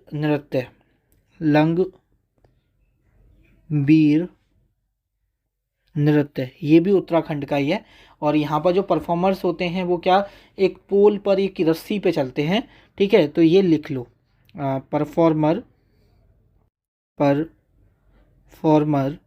बैलेंस ऑन अ पोल, एक पोल पर एक रस्सी पे बैलेंस करते हैं। ठीक है, परफॉर्मर बैलेंस ऑन अ पोल और रोप। ठीक है, तो ये बात भी आपको पता होना चाहिए। इसी के साथ हम आगे बढ़ते हैं नेक्स्ट क्वेश्चन की तरफ। नेक्स्ट क्वेश्चन है हमारा, a satellite that appears fixed, हमें एक ऐसी सैटेलाइट जो हमें फिक्स दिखाई देती है ओवर द सेम पॉइंट, के एक ही पॉइंट पर है। जैसे मैंने बताया भी था कि उस सैटेलाइट को हम क्या बोलते हैं।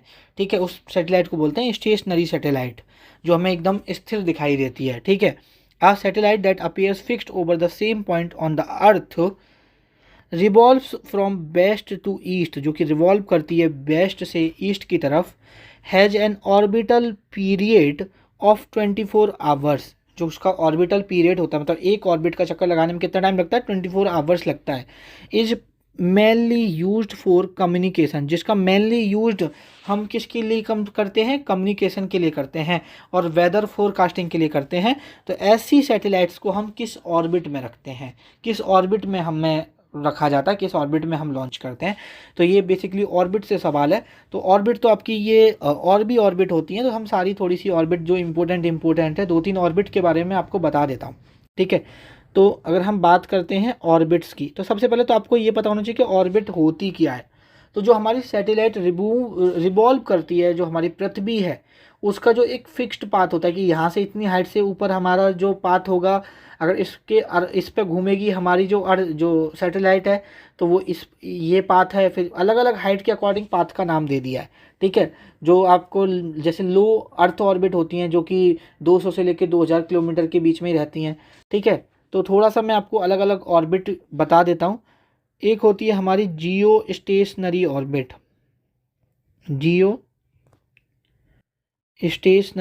ऑर्बिट। अगर मैं यहाँ पर बात करता हूँ जियो स्टेशनरी ऑर्बिट के बारे में, तो लगभग अर्थ सरफेस से 36,000 किलोमीटर जो ऑर्बिट होती है, उसको हम बोलते हैं जियो स्टेशनरी ऑर्बिट। और अगर हम इसका इंक्लाइनेशन की बात करते हैं, इंक्लाइनेशन से भी सवाल आता है। 0 डिग्री इसका इंक्लाइनेशन होता है, इसका मतलब है ये इक्वेटर के एग्जैक्टली ऊपर होती है। ठीक है, एग्जैक्टली अबव द इक्वेटर, ये बात भी आपको पता होना चाहिए। इसका जो टाइम पीरियड होता है, जो ये रिवॉल्व करती है, वो वही होता है जो अर्थ के रोटेशन का होता है, 24 घंटे। कितना होता है, 24 घंटे होता है, ये बात भी आपको पता होना चाहिए। और इस ऑर्बिट में जो हमारी सैटेलाइट हैं वो कैसी दिखती हैं, हमें स्टेशनरी दिखती हैं। स्टेशनरी का मतलब है जैसे सैटेलाइट एक ही पॉइंट पर या घूम नहीं रही, स्टेशनरी हमें प्रतीत होती हैं। और ये इस ऑर्बिट में ज़्यादातर उन सैटेलाइट को लॉन्च किया जाता है जो यहाँ पर आपके किसके काम में किसके लिए काम आती हैं, टीवी ब्रॉडकास्टिंग हो गई। तो बेसिकली टीवी ब्रॉडकास्टिंग किस में आ गई, कम्युनिकेशन में, तो हम कम्युनिकेशन लिख लेते हैं, कम्युनिकेशन हो गया, कम्युनिकेशन एंड वेदर सैटेलाइट। तो क्या कह रहे हो भैया, ये जितनी भी चीज़ आपने लिखी हैं ये सब तो फिर जियो स्टेशनरी से मैच हो रही हैं, तो इसका मतलब तो ऑप्शन सी जियो स्टेशनरी सही हो जाएगा। तो बिल्कुल सही हो जाएगा भाई, आप बिल्कुल सही सोचने लग गए हो, अब तो थोड़ा सा दिमाग आ गया आप लोगों के अंदर। ठीक है, उसके बाद अगर हम बात करते हैं पोलर ऑर्बिट की, होशियार हो गए हो अब, ठीक है, क्योंकि आप 10 लेक्चर देख चुके हो, अब इतने तो होशियार होना बनता है। ठीक है,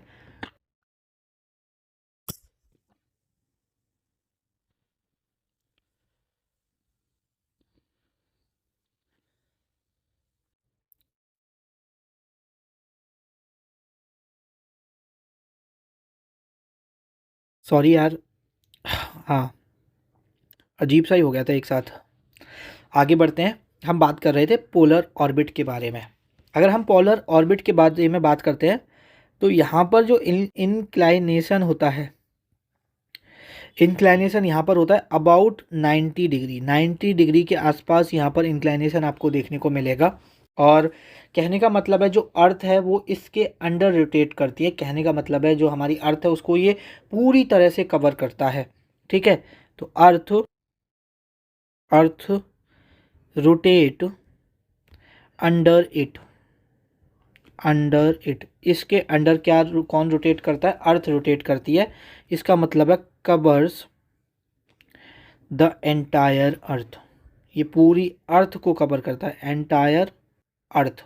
और अगर हम बात करें कि किसके लिए यूज किया जाता है, तो ऑब्वियसली बात है हम पूरी एंटायर को ये कवर करेगा, तो जो हमारी अर्थ ऑब्जर्वेशन है उसके लिए किया जाता है, earth observation and earth observation and weather mapping, weather and mapping के लिए हम इसका यूज कर रहे होते हैं। और मेनली जो इनमें जो सैटेलाइट लॉन्च करते हैं वो सैटेलाइट मैपिंग और सर्विलांस का सबसे ज़्यादा काम होता है।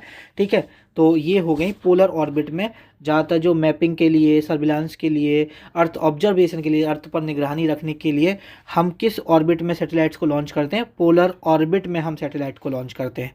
एक और हम देख लेते हैं लो अर्थ ऑर्बिट के बारे में पढ़ लेते हैं थोड़ा सा। लो अर्थ ऑर्बिट, लो अर्थ ऑर्बिट, अभी हमारा जो स्पेस मिशन होने वाला है गगनयान, वो किस ऑर्बिट में होने वाला है, अगर आपसे एक बार शायद ये सवाल पूछा भी गया था और शायद मैंने आपको पढ़ाया भी है, तो ये इसी में होने वाला है, लो अर्थ ऑर्बिट में। अगर हम इसकी हाइट की बात करें, इसके एल्टीट्यूड की बात करें, तो लगभग अर्थ सरफेस से 200 किलोमीटर से लेके 2000 किलोमीटर तक जो ऑर्बिट होती है, जो हमारा पाथ होता है, उसको हम लो अर्थ ऑर्बिट बोला जाता है। और ये इसमें जो सैटेलाइट लॉन्च करते हैं वो एक टाइम पर, एक समय पर एक स्मॉल एरिया ही कवर कर पाती हैं, क्योंकि कम ऊंचाई पे होती हैं तो ज़्यादा जो एरिया होता है उस पर फोकस नहीं कर पाती हैं। ठीक है, तो ये चीज़ आपको पता होना चाहिए, covers small area, area at a time. ठीक है, एक समय पर स्मॉल एरिया ही पर निगरानी रखी जाती है। और ये मेनली जो स्पाई सैटेलाइट लॉन्च की जाती हैं, ठीक है, और अर्थ इमेजिंग, अर्थ की फ़ोटो वगैरह लेने के लिए ये सैटेलाइट को लॉन्च किया जाता है। ये चीज़ भी आप लोगों को यहाँ पे पता होना चाहिए। इसी के साथ हम आगे बढ़ते हैं नेक्स्ट क्वेश्चन की तरफ। अगर हम यहाँ पर बात करते हैं नेक्स्ट क्वेश्चन की, तो नेक्स्ट क्वेश्चन है which of the following dance of Sikkim, इनमें से सिक्किम का कौन सा डांस है जो सिम्बलाइज करता है the protector deity of the Himalaya and Tibetan Buddhism. निम्नलिखित में से सिक्किम का कौन सा नृत्य हिमालय और तिब्बती बौद्ध धर्म के रक्षक देवता का प्रतीक है, तो वो है आपका सिंगी छाम, यानी कि स्नो लॉइन डांस। आप यहाँ पर स्नो लॉइन डांस, सिंगी छाम, ठीक है, तो आप यहाँ पर हेडिंग डाल सकते हो स्नो लॉइन डांस, ठीक है। सिंगी छाम, सिंगी छाम, ठीक है। और सिंगी छाम एक तरह से प्रोटेक्टर डायटी हैं हिमालय के, और जो तिब्बतन बुद्धिज्म है, ठीक है, वो उनमें माना जाता है, ठीक है। तो ये चीज़ पता होना चाहिए। एक मास्क्ड डांस होता है, ठीक है। आपसे पूछा जाए कि स्नो लॉइन डांस कैसा होता है, तो एक मास्क्ड डांस होता है, सिक्किम का डांस है ये। अच्छा, मैंने नहीं बताया ना कहाँ का डांस है, अच्छा ये लिखा हुआ है सिक्किम का डांस है, ठीक है। मास्क्ड डांस ऑफ सिक्किम कहाँ का है, सिक्किम का मास्क्ड डांस है। और अगर ये पूछा जाए कि मेनली कब परफॉर्म किया जाता है, तो लोसार जो कि आपके तिब्बतन न्यू ईयर फेस्टिवल है, तब ये मेनली डांस यहाँ पर परफॉर्म किया जाता है। और जो बुद्धिस्ट मोनेस्ट्री फेस्टिवल्स होते हैं उन पे भी इस डांस को परफॉर्म किया जाता है, ठीक है। तो यहाँ पर आपका क्या हो जाएगा, ऑप्शन सी यहाँ पे सही हो जाएगा। इसी के साथ सिक्किम के अब हम कुछ और डांस के बारे में पढ़ लेते हैं। जैसे कि एक है यहाँ पर चाम डांस। अगर हम बात करते हैं चाम डांस के बारे में, तो एक ये सेक्रेड बुद्धिस्ट रिचुअल डांस होता है। और बेसिकली ये लामाज के द्वारा, जिनको हम मॉन्क्स बोलते हैं, जो मोनेस्ट्री में रहते हैं, मोनेस्ट्रीज में रहते हैं, उनके द्वारा भी इसको परफॉर्म किया जाता है, ठीक है। तो ये चीज़ भी अगर आप मेंशन करना चाहते हो तो लिख सकते हो, अ sacred Buddhist ritual dance, Buddhist ritual dance है आपका, परफॉर्म्ड बाई लामाज, परफॉर्म्ड बाई लामाज, यानी कि मॉन्क, इन मोनेस्ट्रीज, इन मोनेस्ट्रीज। ये बात भी आपको यहाँ पे पता होना चाहिए। एक होता है आपका याक डांस, याक डांस। अगर हम यहाँ पर बात करते हैं याक डांस के बारे में, तो यहाँ पर जो याक शेप होती है, जो याक एनिमल होता है उसकी शेप की कॉस्ट्यूम पहन के इस डांस को परफॉर्म किया जाता है, इसलिए हम इसे याक डांस बोला जाता है, ठीक है। तो आप इसे लिख सकते हो, परफॉर्म्ड वियरिंग याक शेप्ड कॉस्ट्यूम्स, ठीक है। समझ में आ गई इतनी। उसके बाद अगर हम नेक्स्ट सिक्किम के डांस की बात करते हैं, तो वो है मरूनी डांस। कौन सा डांस है, मरूनी डांस। अगर हम मरूनी डांस की बात करते हैं, तो ये नेपाली कम्युनिटी के द्वारा परफॉर्म किया जाता है, performed by Nepali community, performed by Nepali community, ठीक है। और उसके बाद है आपका एक कैगियद डांस, कैगियद डांस। ये भी कहाँ का है, ये भी आपका सिक्किम का है, ये भी बात आपको पता होनी चाहिए। ये एक रिलीजियस मोनेस्ट्री डांस है। और यहाँ का मतलब होता है यहाँ पर कमांड, ठीक है। और GYED का मतलब होता है यहाँ पर 8। कहने का मतलब है ये 8 कमांड के बारे में या 8 मैनिफेस्टेशन के बारे में है, ठीक है। तो ये चीज़ आपको यहाँ पे पता होना चाहिए। कभी कभी रूट वर्ड का मीनिंग पता पूछ लेता है, का मतलब क्या है या गेट का मतलब यहाँ पे क्या है, ठीक है। ये चीज़ आपको समझ में आ गई। इसका आंसर ऑप्शन सी हो ही गया। तो चलिए नेक्स्ट क्वेश्चन की तरफ बढ़ते हैं। नेक्स्ट क्वेश्चन है हमारा यहाँ पर question number 15। Child budgeting was first time adopted by the government of India. जो चाइल्ड बजटिंग थी पहली बार भारत में कब अडॉप्ट की गई थी, ये आपको यहाँ पे बताना है। तो अगर हम चाइल्ड बजटिंग के बारे में बात करते हैं, जो पहली बार भारत में अडॉप्ट की गई थी 2008-9 में पहली बार भारत में अडॉप्ट की गई। चाइल्ड बजटिंग का मतलब है कि आपका जो पैसा है, गवर्नमेंट कितना स्पेंड कर रही है बच्चों पर, बच्चों की जो एज कंसिडर की गई 0 से 18 साल तक के जो बच्चे हैं उन पर, उस चीज़ का हिसाब किताब रखना ही चाइल्ड बजटिंग होती है। पहली बार गवर्नमेंट ऑफ इंडिया के द्वारा 2008-9 में इसको अडॉप्ट किया गया था। और एक हमारा जो यूनियन बजट होता है उसमें एक सेपरेट स्टेटमेंट की तरह इसको इंक्लूड किया गया था। ये बात आपको यहाँ पे पता होना चाहिए। कुछ एक्स्ट्रा चीज़ें हैं जो मैं आपसे पूछ लेता हूँ, आप मुझे बताओ कि जो आपका बोल डांस होता है ये कहाँ का होता है। तो आप बोलोगे भैया अगर हम बोल डांस की बात करते हैं तो ये बोल डांस होगा हमारा वेस्ट बंगाल का। एक सेकेंड, बोल डांस कहाँ का होता है? बंगाल का होता है। ये नोट डाउन कर लेना, कुछ एक्स्ट्रा एक्स्ट्रा चीज़ें हैं जो आपको पता होना चाहिए। देखो, एनपीएस, एनपीएस की फुल फॉर्म जानते हो? National pension scheme. ठीक है, जब आपकी जॉब लग जाएगी तब आपको और अच्छे से समझ में आएगा। तो ये एनपीएस लाया गया था 2004 में, ये पता होना चाहिए। और अभी एक नया पेंशन स्कीम आ गया है, यूनिफाइड पेंशन स्कीम। ठीक है, आपके पास ऑप्शन होंगे, आप एनपीएस लेना चाहते हो या यूपीएस। और यूपीएस जो आपका आया है, ये आया था 24 अगस्त 2024। एग्जैक्ट डेट तो नहीं पूछेगा, अगर पूछे तो आपको पता होना चाहिए, एटलीस्ट 2024 तो आपको पता होना चाहिए। ठीक है, तो ये चीज़ें आपको यहाँ पे पता होना चाहिए। इसी के साथ हम नेक्स्ट क्वेश्चन की तरफ बढ़ते हैं। नेक्स्ट क्वेश्चन है हमारा यहाँ पर, there are mainly fundamental component that determine population growth. तो बेसिकली कितने फंडामेंटल कंपोनेंट होते हैं जो कि पॉपुलेशन ग्रोथ को डिटरमाइन करते हैं, ये आपको यहाँ पे बताना है। तो अगर हम बात करें कितने होते हैं, तो 3 होते हैं, आपको पता होना चाहिए। एक होता है बर्थ रेट, एक क्या होता है आपका? बर्थ रेट, जन्म दर। बर्थ रेट क्या होता है कि 1000 लोग हैं, वो कितने बच्चों को पैदा कर रहे हैं, वो नंबर ही बर्थ रेट होता है। ठीक है, तो यहाँ पे आप लिख सकते हो the number of live birth पर 1000 पीपल इन अ ईयर। हाँ, मैं एक यहाँ पे आपको समझ में आया कि 1000 लोग एक साल में कितने बच्चे पैदा कर रहे हैं, वही होता है आपका बर्थ रेट। अगर आपका हाई बर्थ रेट होगा, ठीक है, तो आपकी पॉपुलेशन क्या होगी? ऑब्वियसली बात है, पॉपुलेशन आपकी इंक्रीज होगी। वहीं पर अगर आपका लो बर्थ रेट होगा, तो आपकी जो पॉपुलेशन होगी वो क्या होगी? यहाँ पे डिक्रीज होगी। ठीक है, ये चीज़ आपको समझ में आया? आई होप आ गया होगा। उसके बाद अगर हम बात करते हैं डेथ रेट की, कि डेथ रेट क्या होता है, तो डेथ रेट का मतलब होता है the number of death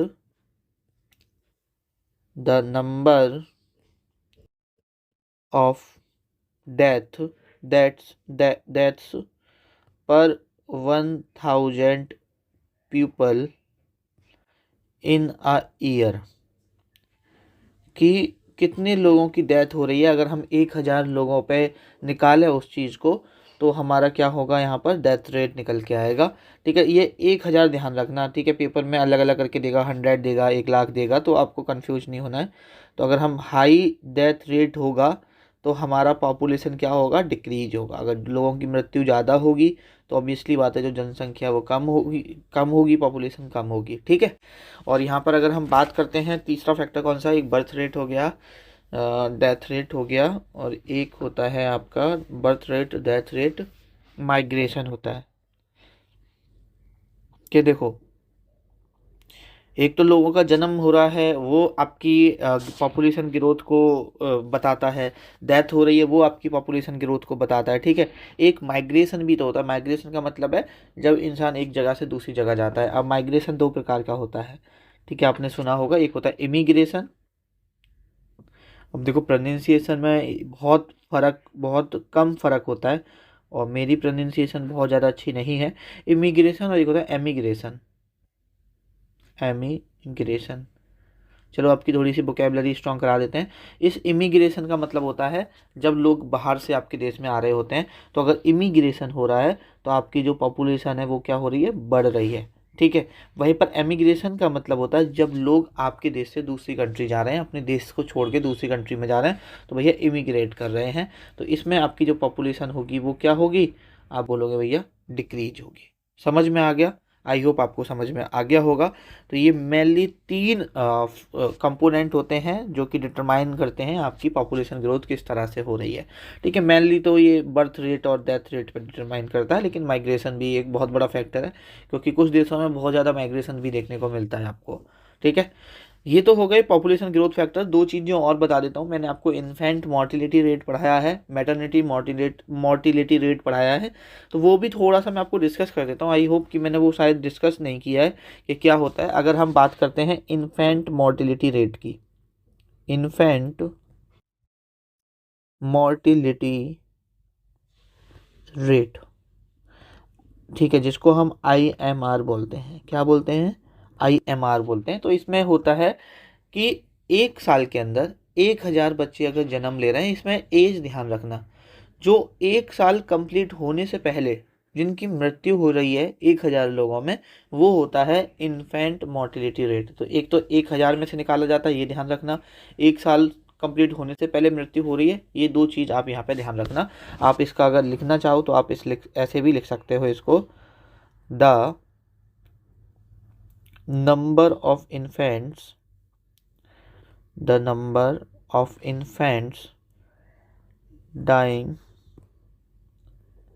before completing 1 year, before completing 1 year of age, the number of infant dying before completing 1 year of age, कितने पे? 1,000 पे, पर 1,000 लाइव बर्थ इन इंडिया। ठीक है, तो ये होता है in the number of infant dying before in India. एक सेकेंड, इसको हम in year, in any country लिख लो या इन इंडिया लिख लो, इन ईयर लिख लो। ठीक है, in year the number of infant dying before completing 1 year of age per 1,000 live words in a year. देखो ये क्वेश्चन चेंज हो गया, मैं अभी इसे रफ कर दूंगा। ठीक है, कोई नहीं, मैं यहाँ समझा देता हूँ, वो वैसे भी उस क्वेश्चन से रिलेटेड नहीं था। ठीक है, तो इन्फेंट मोर्टिलिटी रेट आपको समझ में आ गया। ऐसे ही एक होता है मैटरनल मोर्टिलिटी रेट, मैटरनल, लेकिन इसमें एक ध्यान देने वाली बात है, मोर्टिलिटी रेट। देखो मैटरनल मोर्टिलिटी रेट का मतलब होता है, अगर कोई भी वुमेन है, अगर उनकी मृत्यु हो जाती है, और मृत्यु होती है अगर प्रेगनेंसी रिलेटेड कॉज की वजह से, लेकिन ये जो डेटा निकाला जाता है वो निकाला जाता है 1 लाख में से। बस ये ध्यान रखना कि नंबर द नंबर ऑफ ऐसे लिखो, the number of women dying due to pregnancy related cause, pregnancy related cause पर lakh, per 1 lakh live births in a year, कि अगर 1 साल में 1 लाख बच्चों का जन्म हो रहा है, तो उसमें कितनी वुमेन है जिनकी प्रेगनेंसी रिलेटेड कॉज की वजह से during delivery and different causes regarding pregnancy death हो जाती है। तो वो यहाँ पर किसमें, वो क्या होता है, हमारा मैटरनल मोर्टिलिटी रेट होता है। तो ये बात भी आपको यहाँ पे पता होना चाहिए। ठीक है, आगे बढ़ें इसी के साथ नेक्स्ट क्वेश्चन की तरफ। नेक्स्ट क्वेश्चन आप यहीं देख सकते हो, आपकी स्क्रीन पे लिखा हुआ है, in the Mughal मनसबदारी system what did the सवार रैंक इंडिकेट। सवार रैंक क्या इंडिकेट करती है? तो थोड़ा सा, ज़्यादा तो नहीं, थोड़ा सा हम मुगल एडमिनिस्ट्रेशन के बारे में पढ़ लेते हैं। किसके बारे में? मुगल एडमिनिस्ट्रेशन। अच्छा, मैं आपसे पूछूं कि भैया कैसा एडमिनिस्ट्रेशन था मुगल का, तो हाईली सेंट्रलाइज्ड देखने को मिलेगा। और देखो, जितना भी एडमिनिस्ट्रेशन है most of the highly centralised ही है। ठीक है, जो किंग होता था, जो एम्परर होता था, जो बादशाह होता था, वो सुप्रीम होता था। तो हमेशा ये चीज़ ध्यान रखना कि अगर कभी पेपर में आई कि कैसे था, सेंट्रलाइज था या कैसा था, हाईली सेंट्रलाइज था, तो ध्यान रखना ज़्यादातर हाईली सेंट्रलाइज्ड ही रहे हैं जितने भी हमारे एम्पायर रहे हैं। ठीक है, कुछ ऑफिशियल्स के नाम यहाँ ध्यान रखना। जैसे सेंट्रल ऑफिशियल्स की अगर हम बात करते हैं, तो एक होता था वजीर, या आप इसको दीवान भी बोल सकते हो। इसका क्या काम होता था? ये हेड होता था किसका, बताओ? Head of revenue and finance, head of revenue and finance. जो फाइनेंस और रेवेन्यू का क्या होता था, ये वजीर हेड होता था। ऐसे ही एक पोस्ट होती थी मीर बख्शी। ठीक है, अगर हम मीर बख्शी के बारे में बात करते हैं तो ये था मिलिट्री एडमिनिस्ट्रेशन का हेड ऑफ मिलिट्री एडमिनिस्ट्रेशन। जो मिलिट्री एडमिनिस्ट्रेशन थी उसका हेड होता था कौन? मीर बख्शी, ये ध्यान रखना। और देखो यहाँ पे जो एम्पायर था ना, जो इनका साम्राज्य था, वो प्रोविंसेस में डिवाइड था, और प्रोविंसेस को क्या बोलते थे? सुबास बोलते थे, सुबास। ठीक है, प्रोविंसेस, प्रोविंसेस। अब इसमें भी डिफरेंट ऑफिशियल्स रहते थे जिनका डिफरेंट काम रहता था। सूबेदार, जो कि आपका गवर्नर होता था, सूबेदार, गवर्नर। उसके बाद एक होता था दीवान, जैसे यहाँ पे है ना दीवान, तो हेड ऑफ रेवेन्यू, ऐसे ही प्रोविंसेस में भी दीवान होता था, वो भी हेड ऑफ रेवेन्यू होता था। ठीक है, एक जैसे होता है कोतवाल। अगर कोतवाल की, कोतवाल से ही समझ में आ रहा, लॉ एंड ऑर्डर देखता था ये, लॉ एंड ऑर्डर। उसके बाद था काजी, जो कि एक तरह से जज, जस्टिस होता था, जज होता था, जस्टिस डिपार्टमेंट देखता था। ठीक है, काजी। तो ये चीज़ भी आपको पता होना चाहिए। अब यहाँ पे जैसे सवाल है मनसबदारी सिस्टम, तो देखो मनसबदारी सिस्टम क्या था, इसे मैं रफ कर देता हूँ। मनसबदारी सिस्टम, मनसबदारी सिस्टम। अगर हम यहाँ पे बात करते हैं मनसबदारी सिस्टम के बारे में, तो यहाँ पे जो मनसब है ना, मनसब का मतलब होता है रैंक, कि रैंक वाइज हम यहाँ पे लेके चलेंगे। अब इसमें दो मेन चीज़ होती थी, एक होता था जात, जैसे 3000 जात, 5000 जात। तो ये जात डिफाइन करता था, ये जात क्या डिफाइन करता था? ये डिफाइन करता था आपकी रैंक। जितनी ज़्यादा रैंक जात होंगे उतने ज़्यादा आपकी रैंक होगी, आपका स्टेटस और आपकी सैलरी। ये कौन डिफाइन करता था? मनसबदारी सिस्टम के अंदर जात डिसाइड करता था। जैसे यहाँ पर एक सवाल पूछा सबार से रिलेटेड, तो सबार का मतलब होता है मिलिट्री रेस्पॉन्सिबिलिटी, कि आपको कितने, यहाँ पर इस तरह से याद कर सकते हो, कितने हॉर्स मैन हैं जो आपको मेंटेन करने हैं।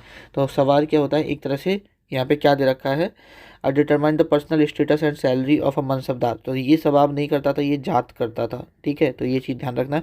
It indicate the number of cavalry man, horseman a mansabdar was are required to maintain. तो ये यहाँ पे सवार के बारे में लिख सकते हो, कि सवार का मतलब होता है, ये इंडिकेट करता था कि कितने कैवलरी मैन है, कितने हॉर्स मैन है, जो कि एक मनसबदार को मेंटेन करना रिक्वायर्ड है। ठीक है, तो ये मनसबदारी सिस्टम के बारे में कुछ चीज़ें हैं जो आपको पता होना चाहिए। उसके बाद अगर हम बात करते हैं, एक होता था जागीरदारी सिस्टम, जागीरदारी सिस्टम। अब ये जागीरदारी सिस्टम का मतलब था कि यहाँ पर जो कैश में सैलरी नहीं देते थे, और जो मनसबदार से उन्हें जागीर्स में सैलरी दी जाती थी। जागीर मतलब कैश ना देके, सैलरी कैश में ना देके उनको जागीर्स दिया जाता था। जागीर्स का मतलब है उनको राइट दिया जाता था, हक दिया जाता था कि भैया इतनी जगह पर आप रेवेन्यू को कलेक्ट कर सकते हो। उसको हम क्या बोलते हैं? जागीरदारी सिस्टम बोलते हैं। ये बात आपको पता होना चाहिए। उसके बाद एक होता था जब्त सिस्टम। कौन सा सिस्टम होता था? जब्त सिस्टम।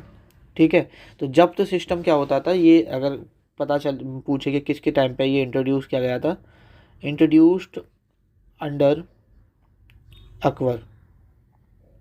ठीक है, और बेसिकली इसमें जब्त सिस्टम में क्या था कि पिछले 10 सालों का, 10 ईयर्स का असेसमेंट किया गया था। 10 ईयर्स का असेसमेंट किया गया था कि किस तरह से यहाँ पे फसल हो रही है, और जो लैंड थी, जो जगह थी, उसको land was accurately measured, was accurately measured. ठीक है, और उनको उस हिसाब से यहाँ पर टैक्स लगाया गया था, और फार्मर्स के पिछले 10 सालों का असेसमेंट करके, लैंड को एक्यूरेटली मेजर करके यहाँ पर टैक्स लगाया गया। और फार्मर्स को अब प्रोड्यूस के रूप में नहीं देना था पैसा, कि इतना प्रोड्यूस हुआ तो इतना पैसा देना है। जब्त सिस्टम में फार्मर्स को कैश के फॉर्म में पे करना होता था। फार्मर्स को कैसे पे करना होता था? कैश के फॉर्म में पे करना होता था। ये बात भी आपको यहाँ पे पता होना चाहिए। ठीक है, इस क्वेश्चन का आंसर भी आपको मिल गया, ऑप्शन बी यहाँ पे सही हो जाएगा। आगे बढ़ें इसी के साथ, नेक्स्ट क्वेश्चन की तरफ आगे बढ़ते हैं। नेक्स्ट क्वेश्चन है, द गुरु वयोर festival is primarily associated with the worship of which Hindu deity. तो यहाँ पर ये आपको गुरुवयूर फेस्टिवल के बारे में यहाँ पे पूछा गया है, यहाँ पर ये आपको बताना है। तो अगर हम बात करते हैं गुरुवयूर फेस्टिवल के बारे में, तो ये आपको पता होना चाहिए किसके लिए डेडिकेटेड है, लॉर्ड विष्णु या लॉर्ड कृष्णा के लिए डेडिकेटेड है, इनडायरेक्टली लॉर्ड कृष्णा के लिए डेडिकेटेड है, तो आपको ये पता होना चाहिए। अब अगर हम यहाँ पर बात करते हैं गुरुवयूर फेस्टिवल की, गुरुवयूर फेस्टिवल की, तो गुरुवयूर फेस्टिवल को हम द्वारिका ऑफ साउथ भी बोलते हैं, ये बात भी आपको पता होना चाहिए, द्वारिका ऑफ साउथ, ठीक है। और ये जो गुरुवयूर फेस्टिवल है, गुरुवयूर टेम्पल है एक, वहाँ पर इसको सेलिब्रेट किया जाता है, सेलिब्रेटेड एट गुरुवयूर टेम्पल। किसके लिए डेडिकेटेड है, लॉर्ड कृष्णा या विष्णु, जो कि एक कृष्णा विष्णु भगवान की ही फॉर्म है, ठीक है। तो लॉर्ड कृष्णा के लिए डेडिकेटेड है, बस आप इतना ध्यान रखना इस फेस्टिवल के बारे में। अगर हम कुछ और केरल के फेस्टिवल के बारे में बात करते हैं तो एक काफ़ी फेमस है, ओनम, ठीक है। उसके बाद अगर हम बात करते हैं तो बिशु, जो कि ये तो न्यू ईयर फेस्टिवल भी है। मैंने आपको एक पढ़ाया था थ्रसूर पूरम, ठीक है। और यहाँ पर अगर हम और बात करते हैं तो एक एक है यहाँ पर अटुकल पोंगल। ये अटुकल पोंगल बहुत इम्पोर्टेंट है। यहाँ पर वर्ल्ड की लार्जेस्ट अगर हम देखा जाए तो वुमेन्स गैदरिंग होती है। अगर ये पूछा जाए कि वुमेन्स रिलीजियस गैदरिंग वर्ल्ड की लार्जेस्ट कौन से फेस्टिवल में होती है, तो इसी में होती है, अटुकल पोंगल में। यहाँ पे आप लिखना चाहो तो लिख सकते हो, world's largest women world largest women only religious gathering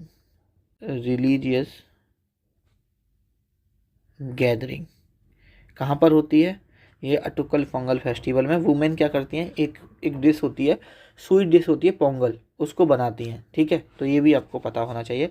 उसके बाद एक फेस्टिवल मैंने आपको ऑलरेडी ये सारे पढ़ाए हुए, थैयम। थैयम भी कहाँ का है आपका, केरल का है, ये भी बात आपको यहाँ पे पता होना चाहिए।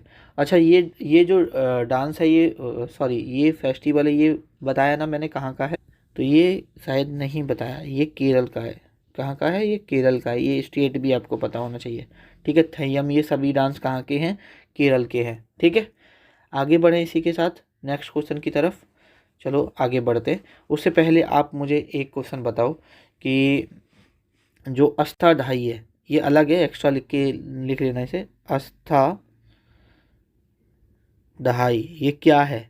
तो आप बोलोगे भैया ये संस्कृत ग्रामर है। क्या है ये, संस्कृत ग्रामर है, मैं आपको पढ़ा के भी आया हूँ। मैंने आपको ये भी पढ़ाया कि ये संस्कृत ग्रामर किसने लिखी है। आप बोलोगे भैया पाणिनि ने लिखी है। लेकिन एक नई चीज़ें बतानी थी, दो चीज़ मुझे, कि इसमें अगर ये पूछा जाए कि कितने ग्रामर रूल्स हैं, तो लगभग 4000 ग्रामर रूल्स हैं। कितने हैं, 4000 ग्रामर रूल्स हैं, ग्रामर रूल्स हैं, ये पता होना चाहिए। और अष्टाध्यायी, अष्ट का मतलब होता है 8, अष्ट का मतलब होता है 8, और दहाई का मतलब होता है चैप्टर। अगर इसमें ये पूछा जाए कि कितने चैप्टर हैं, तो 8 यहाँ पर चैप्टर हैं। ये बात थोड़ा सा एडिशनल इन्फॉर्मेशन है, इसे लिख लेना कहीं पर, ठीक है। आगे बढ़ें, नेक्स्ट क्वेश्चन की तरफ आगे बढ़ते हैं। नेक्स्ट क्वेश्चन है हमारा, the PM Yashasvi scheme is implemented by which union ministry. जो PM यशस्वी स्कीम है, उसको किस मिनिस्ट्री के द्वारा यहाँ पर इम्प्लीमेंट किया गया है, ये आपसे यहाँ पे पूछा गया है। Ministry of education, ministry of women's. तो इसकी अगर हम बात करते हैं तो इसको किया गया है ministry of social justice and empowerment के द्वारा। तो हम थोड़ा सा इस PM यशस्वी स्कीम के बारे में पढ़ लेते हैं। PM यशस्वी स्कीम, तो देखो ये जो PM यशस्वी स्कीम थी, यशस्वी की अगर कभी फुल फॉर्म पूछे, ये भी मैं लिखा ही देता हूँ, कभी पूछ ले तो PM, या PM ना देके प्रधानमंत्री देगा, प्रधानमंत्री young achievers young achievers scholarship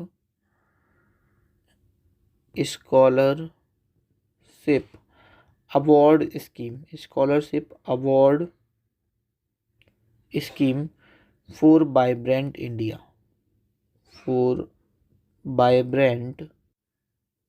India. ठीक है, तो अब आपको ये तो समझ में आ गया होगा कि कैसा क्या स्कीम है ये। तो एक स्कॉलरशिप इनिशिएटिव है। क्या है ये? एक स्कॉलरशिप इनिशिएटिव है। ये चीज़ आपको समझ में आ गई होगी। अब ये किन को सपोर्ट करेगी, किन कैटेगरी के लोगों के लिए है, वो इम्पोर्टेंट है, वो ध्यान रखना।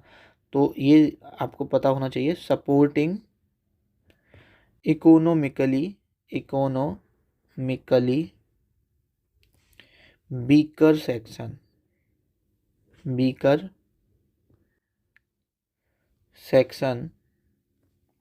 सपोर्टिंग इकोनॉमिकली वीकर सेक्शन किस किस कैटेगरी से? OBC other backward class, EBC economically backward class, उसके बाद डीएनटी होते हैं, डीएनटी कम्युनिटीज होते हैं जो डी नोटिफाइड नोमेडिक ट्राइब है। ठीक है, डी नोटिफाइड नोमेडिक ट्राइब। ठीक है, और अब बेसिकली या इसका जो एम है, मेन एम है कि एजुकेशन अपॉर्चुनिटी प्रोवाइड करना। अब इसके अंडर ना पेपर में एक बार पूछा गया था कि इसके अंडर कितनी सब स्कीम है जो लॉन्च की गई थी। तो 5 सब स्कीम थी जो लॉन्च की गई थी। 5 सब स्कीम थी जो इसके अंडर लॉन्च की गई थी। अगर हम एक जैसे पेपर में पूछेगा नहीं वैसे, लेकिन थोड़ा सा मैं आपको याद करा देता हूँ, कोई बड़ी बात नहीं है, इसको याद रखना। ठीक है, एक थी प्री मैट्रिक बच्चों के लिए, pre matric scholarship for OBC, EBC और डीएनटी बच्चों के लिए। और प्री मैट्रिक का मतलब है 10th क्लास तक, क्लास अप टू 10th। वहीं पर अगर हम दूसरा बात करते हैं तो वो थी पोस्ट मैट्रिक, या आप ऐसे याद रखो, पोस्ट मैट्रिक स्कॉलरशिप फॉर, ये सिर्फ ओबीसी बच्चों के लिए थी। और पोस्ट मैट्रिक का मतलब होता है आफ्टर 10th। ठीक है, एक थी सेम यही post matric scholarship for DNT community. ठीक है, ये चीज़ आपको समझ में आई। और उसके बाद जो फोर्थ थी वो थी यहाँ पर टॉप क्लास एजुकेशन स्कॉलरशिप की बात होती है उस स्कीम के अंदर। तो top class education scholarship for OBC student. ठीक है, तो ये चीज़ याद रखना। और एक और स्कीम थी यहाँ पर पीएम यशस्वी मेरिट बेस्ड स्कॉलरशिप।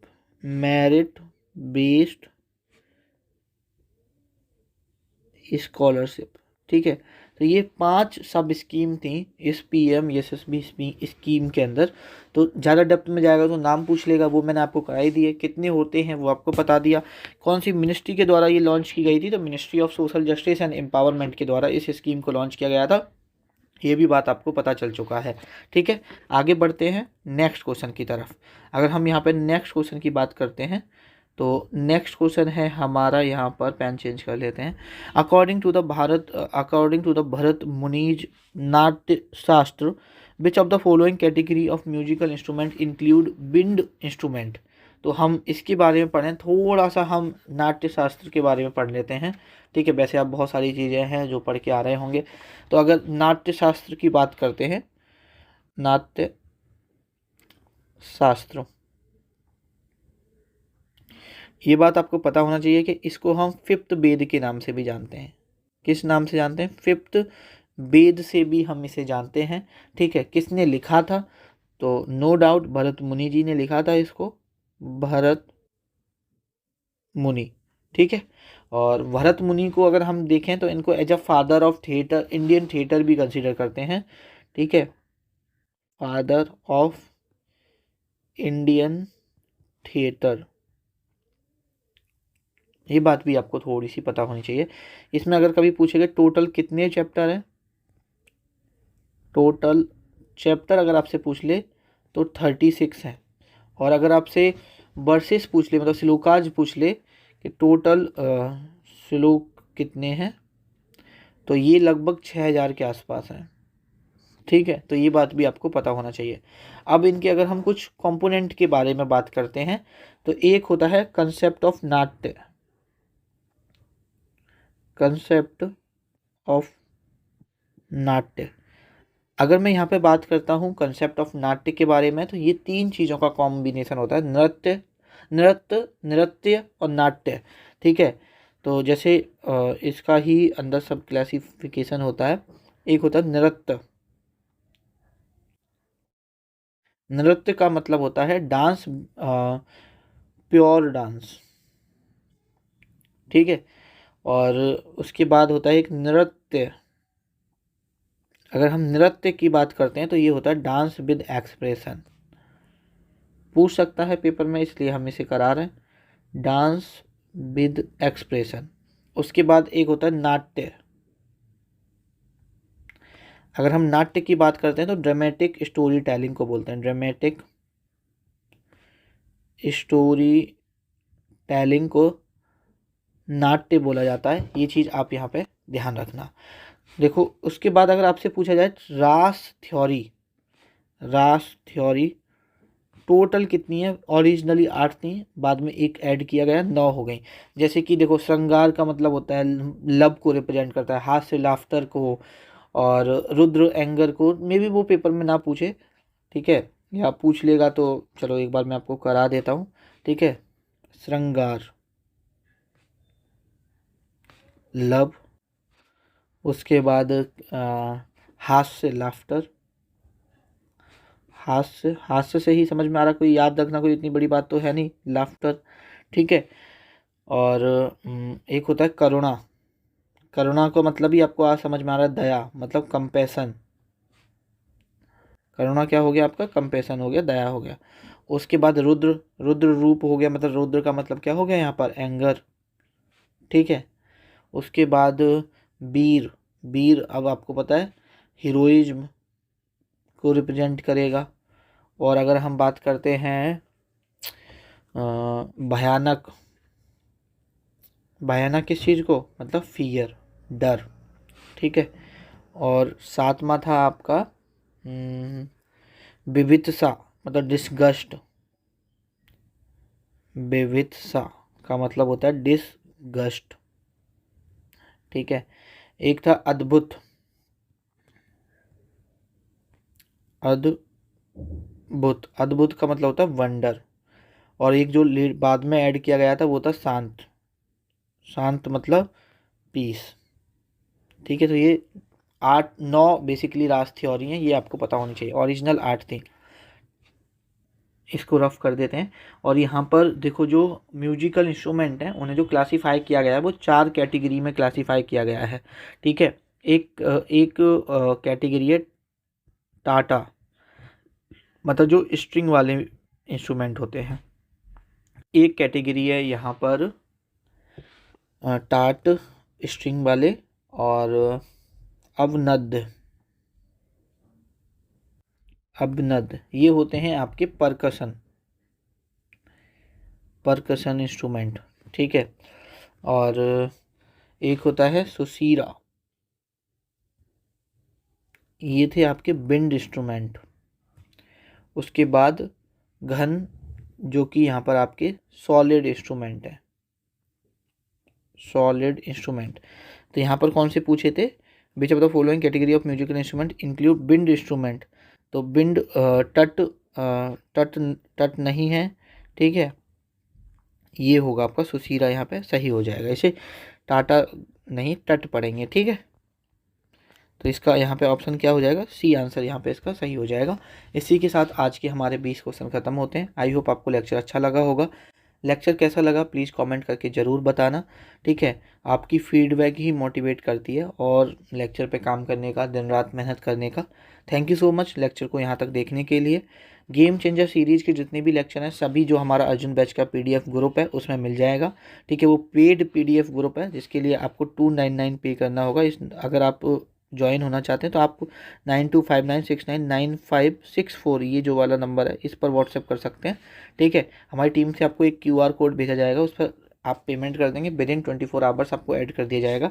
और 299 में ये जितनी भी क्लासेस ली है मैंने अर्जुन बैच के अंदर, मैं आपको फरवरी 2025 से पढ़ा रहा हूँ, तो जो पिछले 1 साल से पढ़ा रहा हूँ उन सभी का फ्री में डिजिटल प्रिंटेबल फॉर्मेट में आपको नोट्स मिल जाएंगे, जो MTS के लिए मोर देन सफिशिएंट है। चलिए इस वीडियो को यहीं पे ख़त्म करते हैं, आपसे मुलाकात होगी नेक्स्ट वीडियो में।